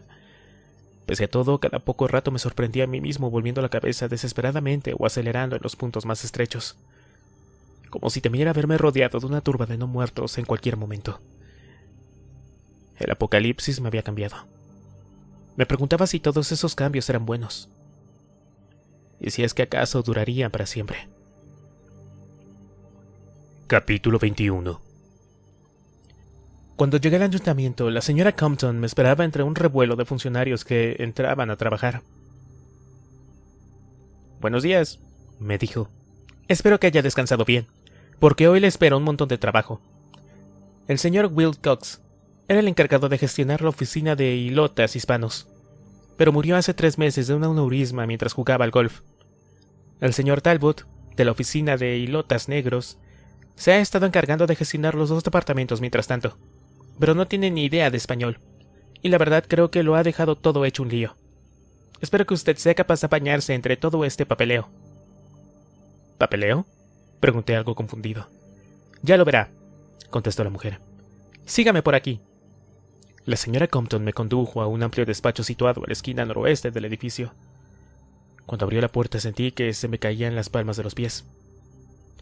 Había montañas de carpetas y archivadores apilados en casi cualquier superficie sólida a la vista, algunas de ellas en un equilibrio tan precario que amenazaban con derrumbarse sobre nosotros. «Ann Sue será su secretaria particular», la señora Compton señaló hacia una chica rubia de unos 20 y pocos años y expresión bovina, que me miraba con una sonrisa nerviosa desde una mesa cercana. «No dude en pedirle cualquier cosa. Está aquí para servirle». Tras 5 minutos de charla con Ann Sue, me convencí de que sería mejor no encargarle a aquella chica nada que fuera más complicado que hacer fotocopias o traerme un café, aunque de indudable aspecto ario, lo cual hacía perfecta para aquel trabajo según la escala de valores de Gulfport. El creador se había olvidado de dotarla de cerebro cuando la concibió. «Bien», dije. «Empezaremos por clasificar un poco toda esa montaña de papeles para averiguar cuáles son los temas prioritarios y cuáles pueden esperar. Necesito que tomes nota del título de todas las carpetas y crees un índice. ¿De acuerdo?» Ann Sue me miró con una expresión confundida, como si le hubiera pedido que se mease dentro de un vaso y después se lo hiciera beber a la señora Compton. Hasta dejó de mascar el chicle que tenía en la boca. «¿Sabes lo que es un índice, verdad, Ann Sue?» «Es un tipo de música, ¿no?», respondió mientras se sentía muy segura de sí misma. «La música índice. A mi prima Norma le encanta». «Déjalo, cielo», suspiré desalentado. «Mejor búscame un café o que sea algo mejor que esta basura». En cuanto Ann Sue se marchó, me senté en medio del despacho y empecé a clasificar las carpetas. Al principio era algo lioso, pero enseguida pillé la mecánica. Al cabo de una hora tenía 3 montones claramente diferenciados en cada una de las esquinas del despacho. Por una parte estaban todos los expedientes relativos a las altas y las bajas dentro del grupo de hilotas de origen hispano. Después estaba el montón referido a los suministros y condiciones de vida de los hilotas dentro del gueto de Bluefont. Y por último, tenía el montón que hacía referencia al suministro regular de Cladoxpan. A medida que iba clasificando aquellas carpetas, me iba haciendo una clara imagen mental del verdadero funcionamiento de Gulfport. Había 23.000 personas de raza blanca viviendo dentro de aquí, y en el barrio de Bluefont, en el gueto de los hilotas, vivía la increíble cantidad de 7.000 personas. Un rápido cálculo me permitió comprobar que en cada una de las aproximadamente 300 casas del barrio cercado vivían una media de 25 personas. Eso era demasiado incluso para casas tan grandes y espaciosas como las que solían construirse en aquel antiguo suburbio. Bluefont estaba dentro del muro, pero estaba separado del resto de la ciudad por una alambrada y un brazo de agua que tan solo cruzaba aquel puente donde había negociado con Carlos Mendoza. Todas las semanas, los hilotas se presentaban en el puente sur, donde la Guardia Verde de Green les entregaba el armamento necesario. Después, salían de la ciudad por el puente norte y se dirigían en expediciones móviles de varios días de duración a todos los núcleos de población de un radio de 200 kilómetros, para cargar sus camiones con todo tipo de suministros para la insaciable y opulenta Gulfport. En cuanto volvían, debían dejar los camiones cargados en los almacenes de la ciudad, donde entregaban sus armas. A cambio recibían una cantidad justa de Cladoxpan, que les permitía seguir manteniendo su humanidad y no transformarse en un podrido ambulante más. Cada una de aquellas expediciones acarreaba inevitablemente un determinado número de bajas. El TSJ no suponía ningún problema. Prácticamente el 100% de los hilotas ya estaban infectados, pero las terribles heridas que causaban los no muertos eran letales en muchas ocasiones. Sin embargo, pese a las continuas bajas, el número de hilotas se mantenía más o menos estable, ya que cada cierto tiempo, como un goteo constante, seguían apareciendo individuos solitarios o grupos de pocas personas, igual que el mío, que se acercaban a Gulfport o se cruzaban con alguna de las expediciones que buscaban alimentos. Pese a la certeza de tener que vivir en un régimen de semiesclavitud, si eran negros, indios, chicanos o asiáticos, la posibilidad de dormir en un refugio seguro casi todas las noches y sobre todo, poder compartir su destino con más gente y no tener que seguir errando en solitario, suponía una tentación demasiado grande, por lo que la mayoría acababa recalando en Bluefont. Solo unos pocos escogidos como Lucía, Víctor y yo, engrosábamos la población del otro lado de la alambrada. Todo dependía del color de la piel. A pesar de todo, el número de ilotas era elevado, muy elevado, teniendo en cuenta que la seguridad de Gulfport corría a cargo de la Guardia Verde de Green, compuesta por unos 40 arios y por una milicia blanca de no más de 150 soldados. Para ellos resultaba virtualmente imposible controlar a una multitud de ilotas infectados que no dejaba de crecer día a día. Por eso de vez en cuando se realizaba una limpieza dentro del gueto, al más puro estilo nazi. A medida que iba leyendo noté un sudor frío bajando por la espalda. Eran muy numerosos los documentos con la referencia expulsado, escrita en grandes letras rojas. Pero no había nada más. Tras dudar un momento levanté el teléfono y llamé a la señora Compton. Esos son los ilotas que vulneran las normas y son procesados. Criminales, borrachos, ladrones y violadores. La escoria de la escoria, me contestó alegremente. Esos expedientes los lleva a la oficina de justicia. Me gustaría verlos, ¿sabe? Respondí. El abogado que llevaba dentro se había despertado, inquieto, tratando de averiguar qué clase de justicia retorcida podía aplicar el reverendo Green. Me temo que eso no será posible, contestó la secretaria. Ese departamento funciona bajo la dirección personal del reverendo y sus informes son confidenciales. Colgué el teléfono intrigado. Salí al pasillo y tras cerciorarme de que Ansu aún no había vuelto, me deslicé con cuidado hasta la oficina de justicia. La puerta estaba cerrada con llave y además había un montón de gente circulando por delante. Si me quedaba demasiado rato por allí, o trataba de reforzar la puerta, me habría metido en un buen lío en mi primer día de trabajo. Aquella no era una solución. Volví a mi despacho, meditabundo. Uno de los armarios estaba rotulado como certificados de residencia. Lo abrí y empecé a revisar carpetas tras carpeta. Al cabo de un rato me detuve, jadeando de horror. En aquellos papeles se reflejaba una monstruosidad de tamaño criminal. Green y sus secuaces eran conscientes de que no podían dominar a los ilotas por la fuerza. Por supuesto, tener el control exclusivo del grado Expand garantizaba cierto grado de sumisión, pero no era suficiente. Además, no resolvió el problema de qué hacer con los miles de ilotas que sobraban. Sobre todo las mujeres, niños y ancianos que eran inútiles para realizar incursiones de aprovisionamiento. Así que habían tramado un plan diabólico para limitar cualquier posibilidad de una rebelión. Al principio los guardias verdes hacían redadas aleatorias. Los ilotas desarmados contemplaban con impotencia cómo docenas de residentes de Bluefont eran detenidos sin motivo aparente y llevados a juicio. Todos ellos, sin excepción, acababan desapareciendo y en sus papeles aparecía la palabra expulsado. Cuando la tensión en el gueto alcanzó niveles explosivos, los técnicos de Green dieron el siguiente paso. Entregaron certificados de residencia a la mitad de la población ilota y a la otra mitad no. A partir de ese día, las redadas solo afectaron a aquellos que no tenían el certificado. Desde ese momento el campo de Bluefont quedó dividido en dos. Aquellos que dormían tranquilamente por las noches y aquellos que temían que de repente sonara su puerta y los guardias verdes los arrastraran a lo desconocido. Para los privilegiados ese era el inicio de la sumisión a Green. Cuando había una redada, presentaban su certificado y automáticamente dejaban de solidarizarse con aquellos ilotas que no tenían documentación. Pero aquellos tampoco era suficiente. Un día empezaron a repartir dos tipos distintos de certificados de residencia, con foto y sin foto, a elección del propio ilota. Muchos pensaron que con foto sería mejor que sin foto, ya que parecía tener un carácter más oficial. La siguiente redada se abatió sobre los sin foto y los que no tenían certificado. Los que tenían foto respiraron aliviados pensando que se habían salvado. Pero la semana siguiente, los certificados con foto fueron sustituidos por unos certificados rojos, también a elección de los propios ilotas.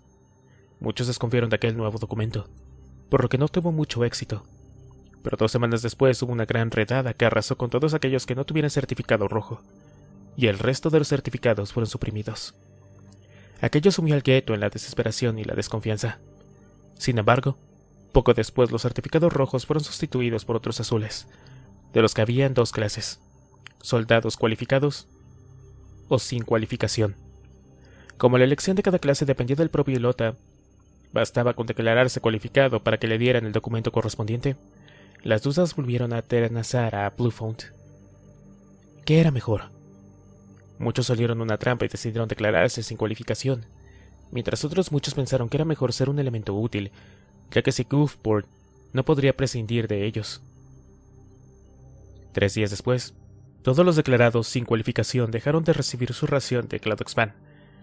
Más de 1500 personas se transformaron en no muertos en pocas horas, y el gueto tuvo que ser limpiado a sangre y fuego por los propios ilotas, cada vez más rencorosos y desconfiados entre sí.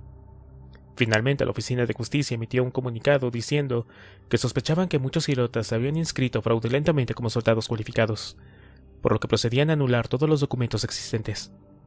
Una nueva razzia cayó sobre Bluefont, y los lamentos fueron terribles. Lamentos mucho más terribles por cuantos muchos ilotas se sentían culpables de haberse inscrito en la categoría incorrecta. Y de nuevo, un certificado distinto, seguido de otro y de otro, pasando por todos los colores posibles. El gueto, debilitado y sumiso, aceptaba la situación, rezando por tener el documento acertado en la siguiente batida.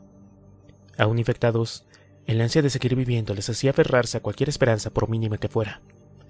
Y así, de esa manera cruel y despiadada, Green tenía el control absoluto de Bluefont. Los ilotas estaban firmemente sujetos bajo su bota. Me recosté en la silla, demasiado enfermo para seguir leyendo. Era el mismo sistema, casi punto por punto, que habían aplicado los alemanes en los guetos judíos de la Polonia ocupada. Era cruel y atroz, pero terriblemente efectivo. Dios mío, ¿en qué mierda me he metido? Lucía tenía razón. Pensé. Es preferible correr el riesgo de internarse en lo desconocido antes que seguir aquí con un solo pensamiento en la mente. Teníamos que salir de allí cuanto antes. Aquella misma noche, si era preciso. Cuando iba a levantarme para dejar el despacho, oí la voz de Ansu al otro lado de la puerta. «Oiga, no puede entrar si no tiene cita». La puerta se abrió de golpe. En el umbral, Víctor Princhenko me observaba, jadeante y cubierto de sudor. Debía de haber venido corriendo desde casa. Al observar su rostro supe que traía malas noticias. «Lucía», dijo mientras recuperaba el aliento. «Se ha ido. Ha escapado a Bluefont». Capítulo 22. La decisión no había sido fácil. Se había pasado toda la noche sin poder dormir dando vueltas en la cama, demasiado furiosa con su novio y terriblemente dolida. Lucía sabía que las intenciones de su alto y sonriente abogado eran buenas, pero las consecuencias de sus actos eran deleznables, en medio de aquel pueblo enfermizo. No se trataba tan solo de que fuera una sociedad racista que reduciera a las mujeres al mero papel de floreo. Era la sensación de que su opinión no se tomaba en cuenta. Desde que se habían conocido, todas las decisiones importantes las había tomado él o Víctor Princhenko. Y además, estaba aquel reverendo. A Lucía le daba escalofríos simplemente pensar en Green. Había algo en su mirada que era profundamente perturbador. Una oscuridad espesa y sucia como el aceite quemado de un auto que parecía querer envolverte cada vez que el reverendo posaba sus ojos en ti. Y toda aquella tropa lúgubre que le rodeaba. Aquella guardia verde tan amenazante. Definitivamente había algo repulsivo en todos ellos.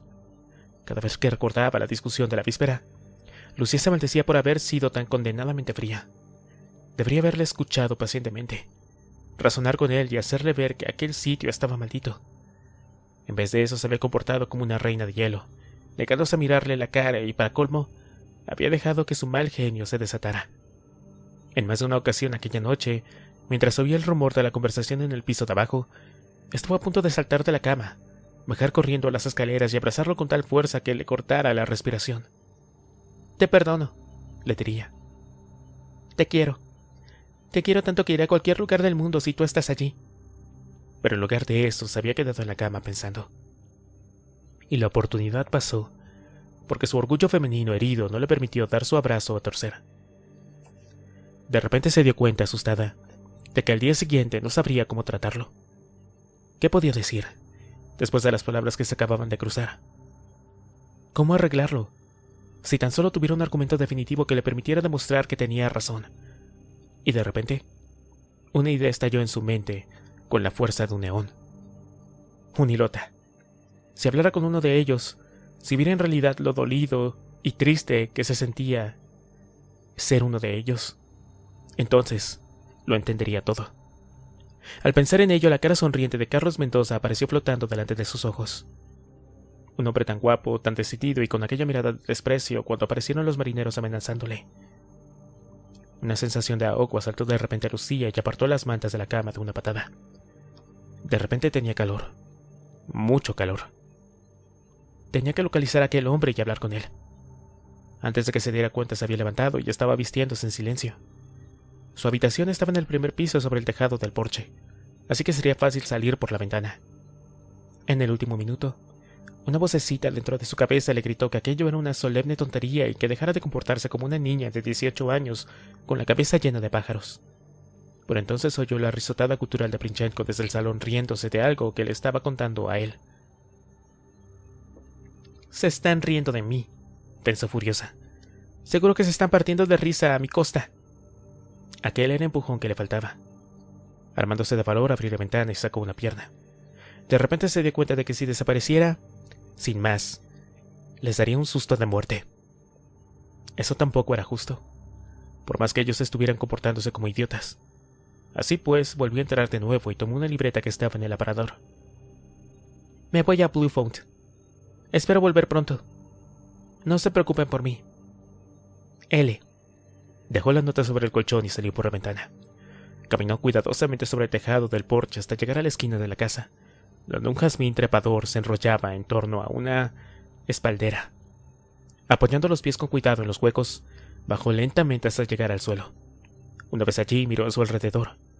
La lluvia fina del principio de la noche se había transformado en un aguacero que caía con un suave rumor. Al mirar las ventanas iluminadas de la casa, la voz lanzó un último grito ahogado. «¡No te vayas!». Pero ya era demasiado tarde. Encogiéndose bajo la lluvia, Lucía comenzó a caminar hacia Bluefoot, mientras sus lágrimas se mezclaban con las gotas que caían sobre su cara. Tardó casi 40 minutos en llegar al límite del barrio segregado. Su casa estaba casi en el otro extremo del pueblo, y además, se había perdido un par de veces. Hubo un momento al doblar una esquina en el que su aventura estuvo a punto de finalizar antes de tiempo. Un Hummer con 4 soldados de la milicia blanca de Gulfport patrullaba lentamente por el centro de la calzada, paseando un foco perezoso sobre las fachadas de las casas. A Lucía le dio el tiempo justo para ocultarse detrás de unos contenedores de basura. Contuvo el aliento cuando el chorro de luz se detuvo sobre su escondite. Por un instante pensó que la habían descubierto, pero finalmente el foco continuó su camino. A medida que el Hummer se alejaba entre la lluvia, Lucía esperó un rato para cerciorarse de que estaba sola antes de abandonar su escondrijo. Al cabo de 10 minutos, llegó al borde del canal que separaba a Bluefoot del resto de la ciudad. Su mirada se detuvo en el cauce, que bajaba con bastante rapidez. La lluvia estaba alimentando el canal y el agua rugía, con rizos de espuma negra encabritándose en su superficie. Paseó durante un buen rato por la orilla del canal, buscando un punto por donde cruzara. Al cabo de un rato se dio cuenta, desalentada, de que el cauce corría a lo largo de todo el perímetro. Cuando el canal llegaba al muro, desaparecía bajo un módulo de cemento armado que tenía un gran aliviadero enrejado en su parte inferior. Lucía apoyó su mano sobre la rugosa superficie. Estaba frío y empapado por la lluvia. Al otro lado, alguien o algo emitió un gemido, seguido de inmediato de otra media docena. A la joven se le erizaron los cabellos. Los no muertos estaban fuera de la ciudad, incapaces de sortear la barricada, pero aún así se mantenían expectantes. Volvió sobre sus pasos, dispuesto a localizar algún punto por donde poder cruzar. El puente quedaba descartado. Los guardias verdes apostados en la barbacana no la dejarían pasar bajo ningún concepto. De vez en cuando su mirada se dirigía hacia la otra orilla. Al lado del gueto estaba sumido en sombras, en contraste con las calles de Gulfport, brillantemente iluminadas. Solo de vez en cuando se veían débiles luces a lo lejos, que parpadeaban como si estuvieran a punto de extinguirse. Cuando ya estaba a punto de desesperarse, lo vio. Era una chica de unos 28 años, guapa, menuda y muy morena. Tenía su largo cabello negro anudado en una coleta que caía sobre su espalda. Vestía un uniforme militar que le quedaban 2 tallas más grandes y estaba sentada debajo de un cobertizo de chapas de latón.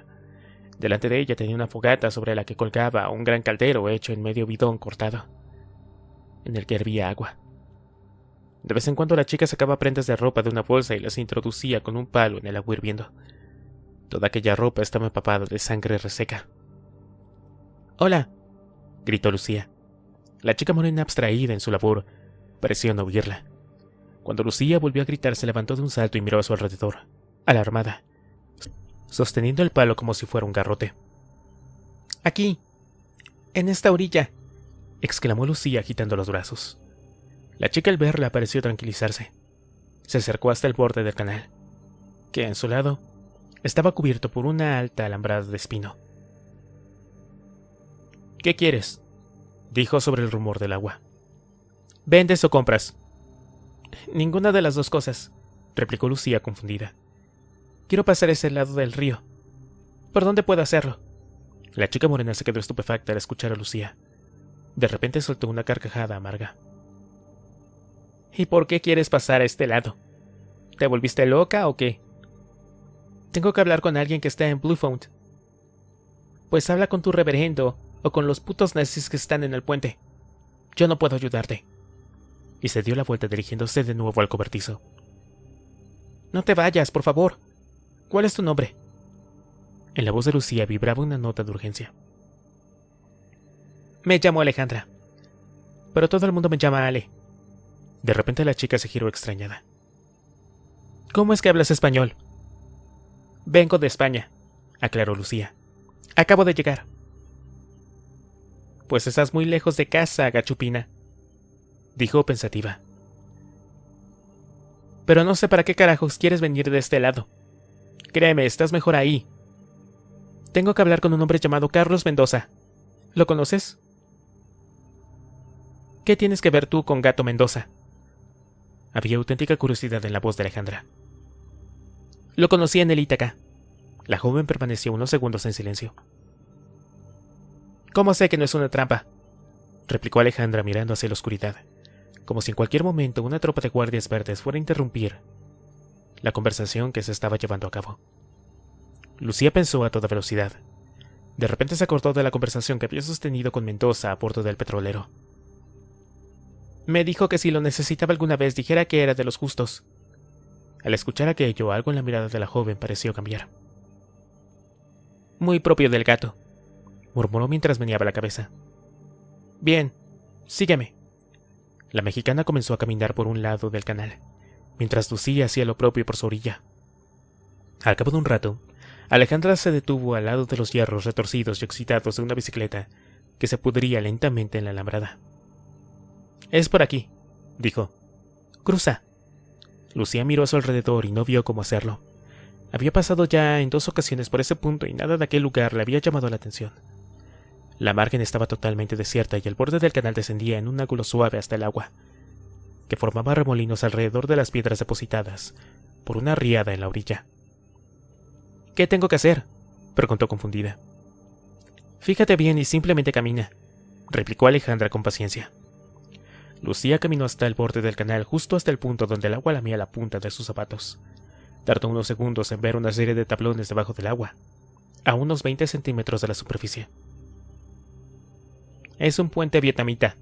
Alejandra se sentó en el borde del canal y señaló hacia el agua. «Es como un puente normal, pero en vez de estar sobre la superficie está 2 palmos por debajo del agua. Deberías sacarte los zapatos para cruzar». Lucía se descalzó e introdujo los pies en el agua. Estaba fría y la corriente tenía mucha fuerza, pero aún así el camino sobre el puente sumergido parecía sorprendentemente fácil. Cuando iba por la mitad, comprendió que jamás hubiera podido cruzarlo a nado. La fuerza del agua era demasiado intensa. De repente una rama arrastrada por la corriente le golpeó un tobillo. Lucía, sorprendida, trastabilló, intentando mantener el equilibrio. Estiró las manos tratando de sujetarse a algo, pero ya era demasiado tarde.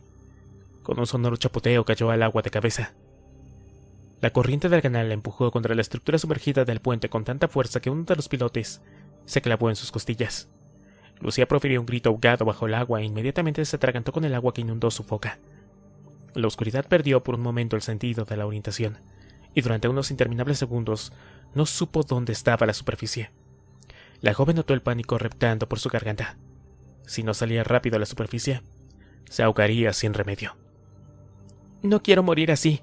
No quiero morir ahogada con un sucio canal en medio de la noche».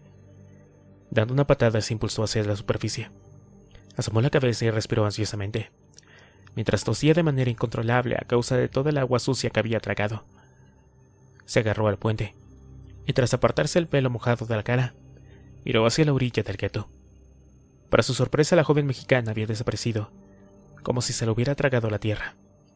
Antes de que pudiera pensar en nada más, el rugido de un motor acercándose sonó en la orilla que acababa de abandonar.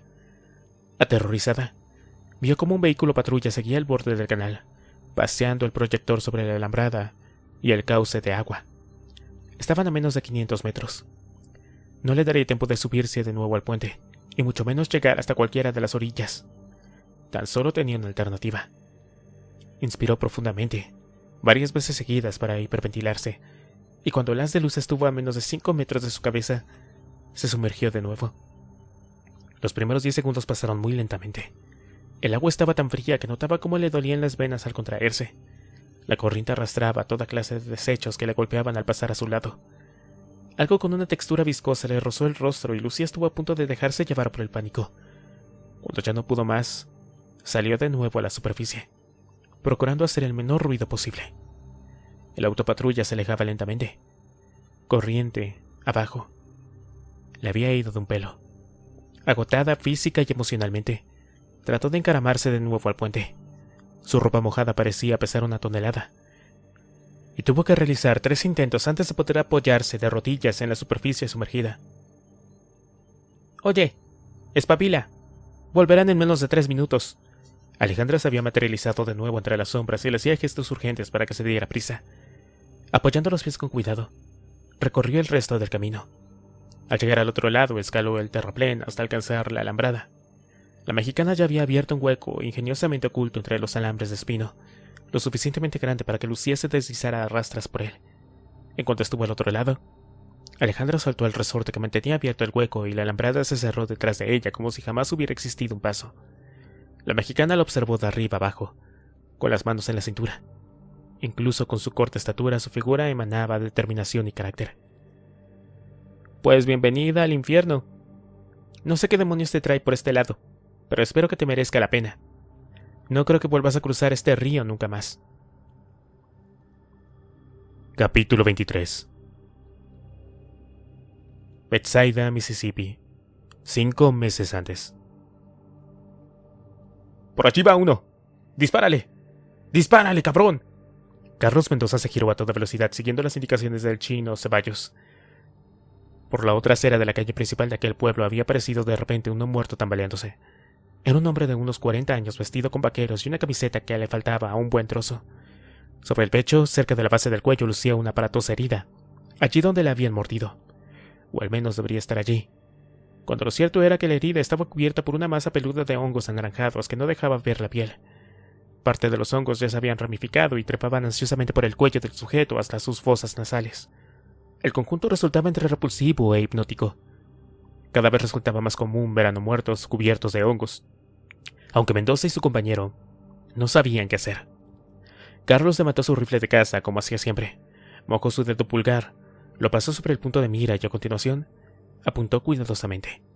El no muerto ocupó todo su punto de mira durante unos segundos, hasta que apretó el gatillo. Un instante después, un lateral de la cabeza del sujeto se abrió como un surtidor y el no muerto cayó al suelo liquidado. «Y con este van 15», murmuró el chino Ceballos mientras se acercaba. Habían entrado en aquel pueblucho perdido hacía 2 horas y habían podido saquearlo tranquilamente hasta que en los últimos 10 minutos los no muertos atraídos por su presencia habían rodeado la pequeña tienda donde se habían refugiado. Se los habían cepillado a todos, pero la aventura estaba resultando un desastre. El pueblo ya había sido saqueado con anterioridad por algún grupo de forajidos, y ellos dos apenas habían encontrado un par de latas de sopa Campbell caducadas, ocultas debajo de una estantería. Tras un breve debate, habían decidido correr el riesgo de consumirlas, pese al peligro de botulismo. Habían visto morir a varias personas a causa de comer alimentos en mal estado, pero el hambre apretaba. Con aquel ya eran 6 días sin llevarse nada a la boca. y empezaban a estar muy débiles. 2 latas de sopa caducada, pensó Mendoza, y la mitad de nuestra reserva de munición malgastada.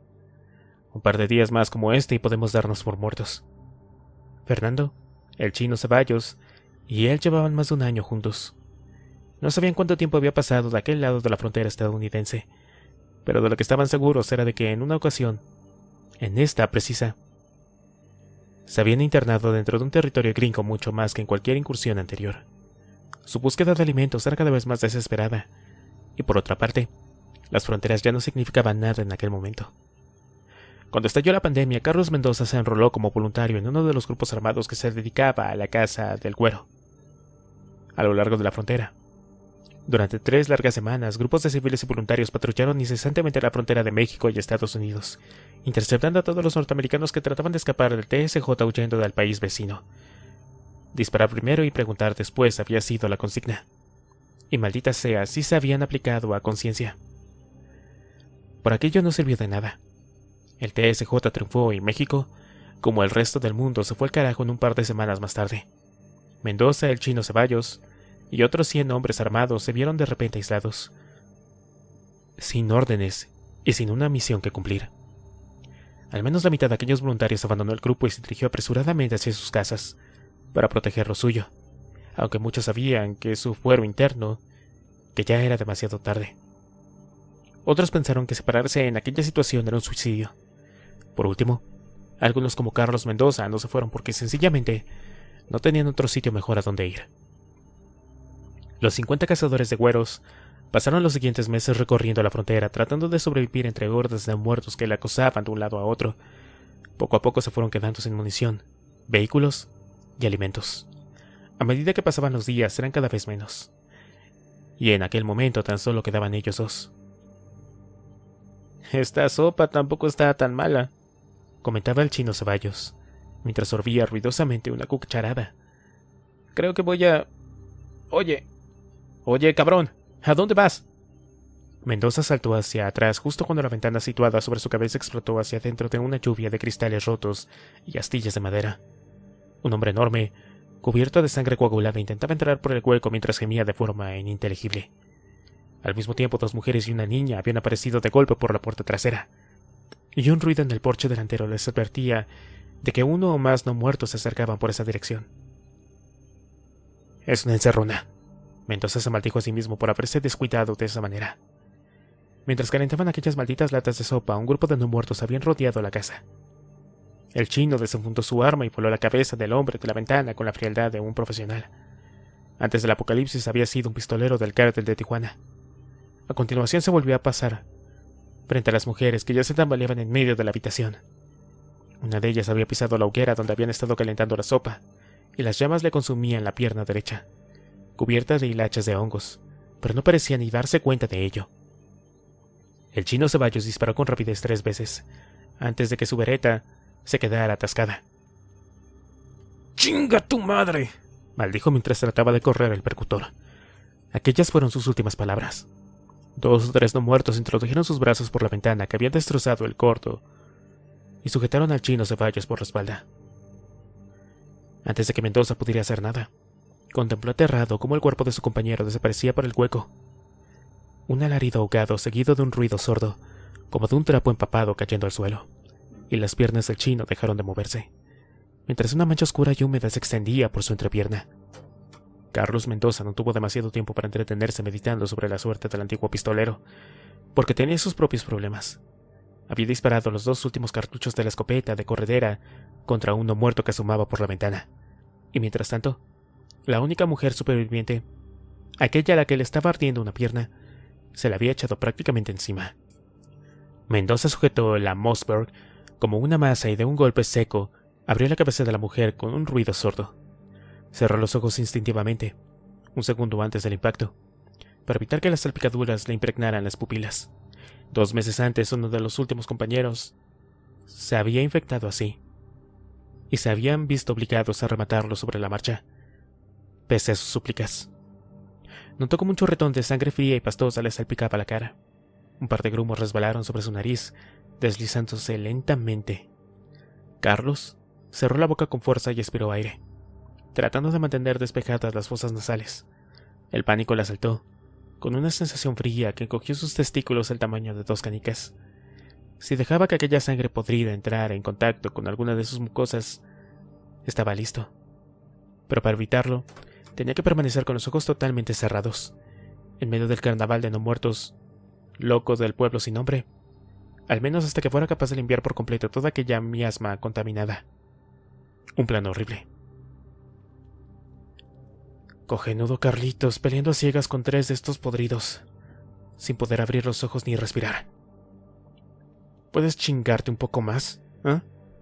Carlos se arrojó al suelo y comenzó a gatear a ciegas, tropezando con piernas de no muertos mientras se deslizaba con la velocidad de una anguila. Notaba manos torpes en sus espaldas, tratando de sujetar su ropa, pero Mendoza se sacudía como un mastín enloquecido, abriéndose paso a ciegas. Sus manos barrían la tarima destrozada, buscando la cantinflora que había dejado apoyada sobre su mochila. Tengo que lavarme la cara. Tengo que lavarme la puta cara. Tengo que... ¡Ay, mierda! Carlos fue incapaz de contener un grito al apoyar su mano sobre la brasa de la hoguera, que se había dispersado por todo el suelo de la habitación con la refriega. De repente, sus dedos se cerraron sobre la lata de sopa que estaba a punto de comerse cuando empezó todo eso. Sin pensárselo 2 veces, se la arrojó sobre la cara. El espeso caldo le abrazó la piel, pero arrastró toda la mugre que había salido proyectada del cerebro de la mujer. Mendoza huyó de dolor, mientras frotaba con furia retirando hasta el último gramo de materia gris de su rostro. Abrió los ojos con esfuerzo, y casi al instante deseó no haberlo hecho. La mujer ardiente se había transformado en una pira sobre el suelo y había propagado las llamas a media habitación.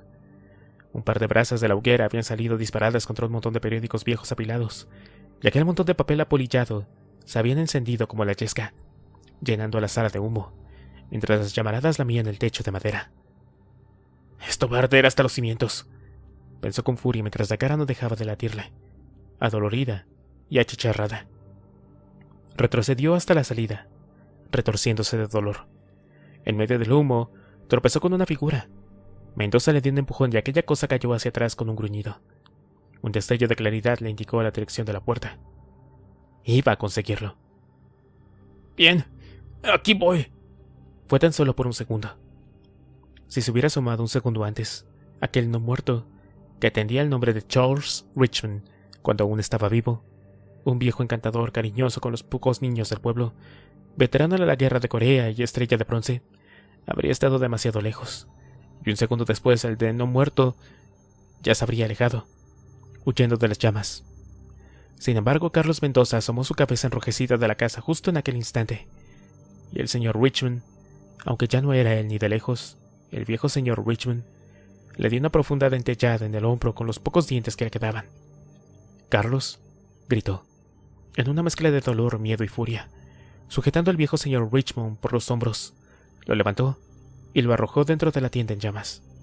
Algo que no le resultó muy difícil, pues Carlos Mendoza era un hombre alto y musculoso, y el señor Richmond, incluso cuando estaba vivo, ya no era más que un anciano encogido y tembloroso de no más de unos 50 kilos.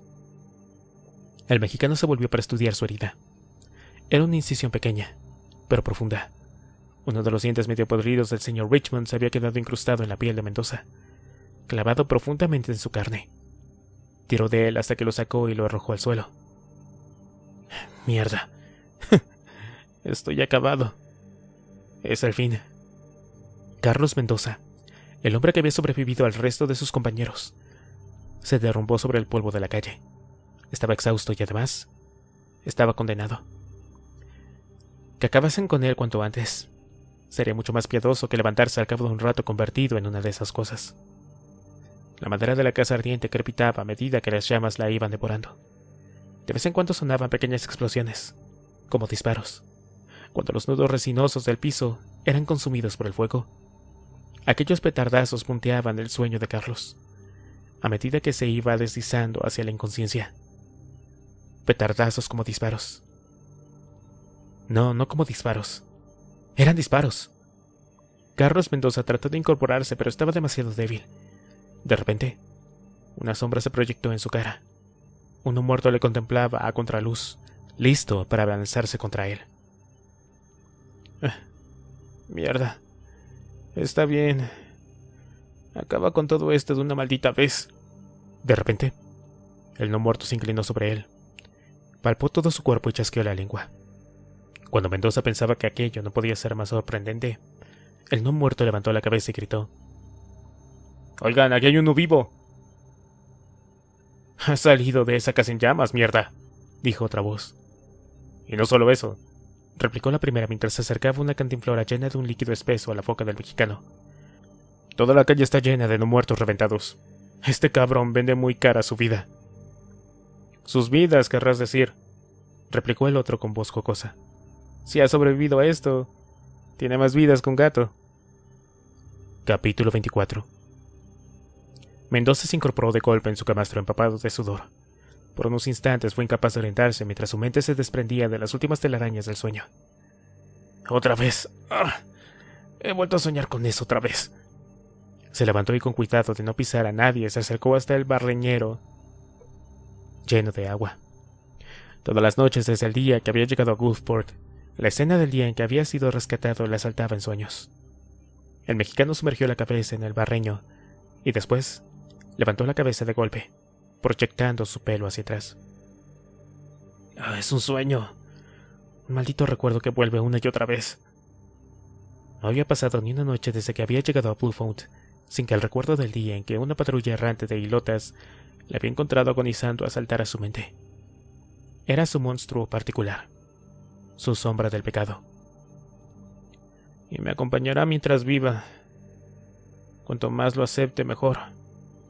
Carlos Mendoza odiaba Gulfport y todo lo que representaba. Su odio tenía la fuerza y la intensidad de la llama de un soplete, y era esa ira lo que lo mantenía vivo y le permitía seguir adelante. Era adicto al Cladoxpan, desde el día en que aquel anciano no muerto le había mordido. No era el único. De hecho, eran muy pocos los habitantes de Bluefoot que no necesitaban de aquella extraña bebida para sobrevivir. Carlos no podía vivir sin ella, pero aquella vida de esclavitud física le resultaba odiosa, casi tanto como las redadas en el gueto. Se puso rápidamente una chaqueta militar y se abrochó las botas. Después se trenzó el largo pelo mojado en una coleta que le caía por la espalda y, evitando hacer ruido, salió de la habitación que compartía con otras 7 personas. Era un jefe de grupo, y por derecho le correspondía una cama. La única cama de la habitación en realidad, lo cual le venía muy bien para echar un polvo rápido de vez en cuando. Pero aquel día se lo había cedido a la mujer embarazada de un brasileño del cual no sabía ni siquiera el nombre. Carlos siempre se preguntaba cómo diablos aquellos dos habían acabado tan lejos de su país. En la mente del mexicano, incluso cuando muertos, cualquier playa brasileña era mucho mejor que aquel agujero dejado de la mano de Dios. Bajó las escaleras y cruzó la calle a la carrera. La lluvia arreciaba, inundando el asfalto de Bluefoot, que hacía tiempo que había perdido el fabuloso estado que tuvo en su día. Enormes socavones aquí y allá se transformaban en piscinas bajo la lluvia, y el mexicano tuvo que sortearlas con cuidado antes de llegar a la puerta del Gallo Rojo, una de las varias cantinas clandestinas del gueto. Al entrar, una bofetada de calor humano, áspero y húmedo, le asaltó la nariz. Olía a ropa mojada, sudor, tabaco y alcohol. Aunque en el gueto faltaba casi de todo, cada vez que salían de expedición para abastecer a la ciudad blanca de Gulfport, varias cajas se perdían antes de que llegaran al almacén, por lo que las bebidas alcohólicas y el tabaco circulaban con facilidad. Incluso se había organizado una especie de mercado negro entre los dos lados de la valla, ya que el reverendo Green no veía con buenos ojos que el humo de Satanás y la sangre de Belzebú entraran en Gulfport. «Hola, gato», le saludó afectuosamente a la camarera, una mujer gruesa y de grandes pechos que parecía mantener el escote de su vestido al límite de su resistencia. «Vaya nochecita, ¿eh?» «Y que lo digas, morena», replicó el mexicano mientras se sacudía el agua de la ropa. Muchos de los clientes le saludaron, y sin que él lo pidiera, le hicieron un hueco en la barra. «Dame una botella de tequila y consígueme algo para comer, ¿sí?» La mujer puso una botella de José Cuervo delante de Mendoza y un plato de frijoles que parecía haberse peleado con el mundo. «Vamos», se quejó Carlos Mendoza. «¿Qué acaso no tienes nada mejor para mí?» «Es lo que hay, Carlitos», replicó la otra dándole un palmetazo en la mano. «Bebida, mujeres y tabaco. Todo lo que quieras. Pero de esto vamos justo». El mexicano se encogió de hombros resignado y vació de un trago el primer chupito de tequila de la noche. 15 minutos más tarde, con los frijoles en el estómago y un cuarto de botella de tequila calentándole el cuerpo, empezó a sentirse bien por primera vez desde que se había despertado en medio de la noche. Y fue entonces cuando su vida comenzó a complicarse de verdad. La puerta de la cantina se abrió de golpe por segunda vez en la noche y una ráfaga de viento y lluvia se coló dentro del local, haciendo temblar las llamas de las lámparas de aceite que iluminaban el recinto. Varios clientes gruñeron y se quejaron, pero las dos figuras de la puerta no parecían decididas a entrar. Finalmente, la más baja de las dos cruzó la puerta, arrastrando a la otra. «Gato», dijo la más baja. «Por fin te encuentro, pendejo. Tengo una sorpresa para ti, güey». Mendoza se quedó clavado en la silla, preguntándose si el tequila no le estaría provocando alucinaciones. Y es que junto a Alejandra se erguía la figura de Lucía, con la ropa empapada pegada a la piel, los brazos cruzados sobre el pecho y una mirada de cierva asustada en los ojos. «Por favor, siéntate, señorita». El mexicano se bajó del taburete y sin apartar la mirada de Lucía abrió un espacio en la barra. «Morena, trae algo caliente para mi amiga, y una maldita toalla para que se pueda secar. ¡Órale!». «Te he encontrado», murmuró Lucía mientras se secaba la cara, demorándose con la toalla. Notaba las miradas de todos los clientes del local clavadas en su espalda. La mayoría de las expresiones eran de estupefacción, pero unas cuantas eran torvas, algunas incluso desafiantes. La mujer fue dolorosamente consciente de que su piel era la más blanca de toda la sala. «Bueno, me alegro que me hayas decidido visitar», dijo Mendoza, luciendo su mejor sonrisa. «No es una visita de cortesía, al menos no en el sentido en que puedas imaginar». «Vaya, no sé qué pensar acerca de eso». El mexicano dio un trago a su bebida mientras estudiaba a la joven por encima del borde del vaso. Por un segundo había pensado que la joven había ido allí seducida por el atractivo de un affair con un guapo idiota. Saber que no era así hería profundamente su orgullo de macho latino, aunque él no quería reconocerlo. «¿Qué diablos quiere?», pensó. «¿Drogas? No, no tiene la pinta. ¿Alcohol? Podría ser, pero no creo que...». «Bueno, y dígame qué puedo hacer por usted, señorita». «Necesito que hable con alguien». «Que hable con alguien», repitió él, como si no lo hubiera oído bien. «Sí, con alguien muy especial para mí». «¿Y qué se supone que tengo que decirle a esa persona especial exactamente?», preguntó mientras el tequila le zumbaba en los oídos. «Tiene que explicarle que esto está mal». La chica levantó los brazos y apuntó a su alrededor. «Que es horrible que en Gulfport les hagan esto. Que ese Green es un cerdo inmoral y que...». El mexicano no pudo aguantar más y estalló en carcajadas. Cada vez que intentaba dominarse contenía el aliento, pero la expresión ofendida de Lucía lo obligaba a empezar a reír de nuevo, de forma incontrolable. Finalmente, con lágrimas en los ojos, se incorporó y dio una palmada en la barra. «¿En serio han oído eso, cuates? La señorita quiere que cruce el canal, que me cuele en Gulfport y que le ilumine el alma de algún pobre perdido». Comenzó a imitar la voz de Lucía. «Está mal, muy mal, señor Green. Tiene que tratar mejor a los pobrecitos latinos». Lucía enrojeció de furia y arrojó la toalla empapada contra la cara del mexicano. «Ya está bien de idioteces. Ya he tenido suficientes broncas esta noche, mierda», explotó. «Lo que trato de hacer es ayudarles, tanto a ustedes como a nosotros. La persona a la que tienen que convencer está en una posición en la que puede ayudarles mucho. Él es...». Mendoza la cortó en seco con una bofetada en la cara que hizo girar a la joven como una peonza. Lucía se le quedó mirando estupefacta, como si no pudiera creer que acabara de pegarle. Se llevó la mano a la mejilla derecha, que empezaba a hinchársele. «A mí no me grita nadie», dijo Mendoza con voz aterciopelada, al tiempo que la agarraba de un brazo.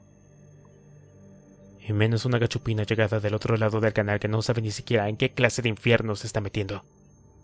«Gato, espera», intervino Alejandra. «La chica casi se ahoga cruzando el río. Creo que al menos deberías escuchar lo que dice». «Y será mejor que tú te quedes callada», sisió Mendoza. «Por lo que yo sé, esta niña podría ser perfectamente una espía del reverendo. Y ahora que lo pienso, tú te libraste en la última retada sin tener ni siquiera los papeles en regla, ¿o sí?»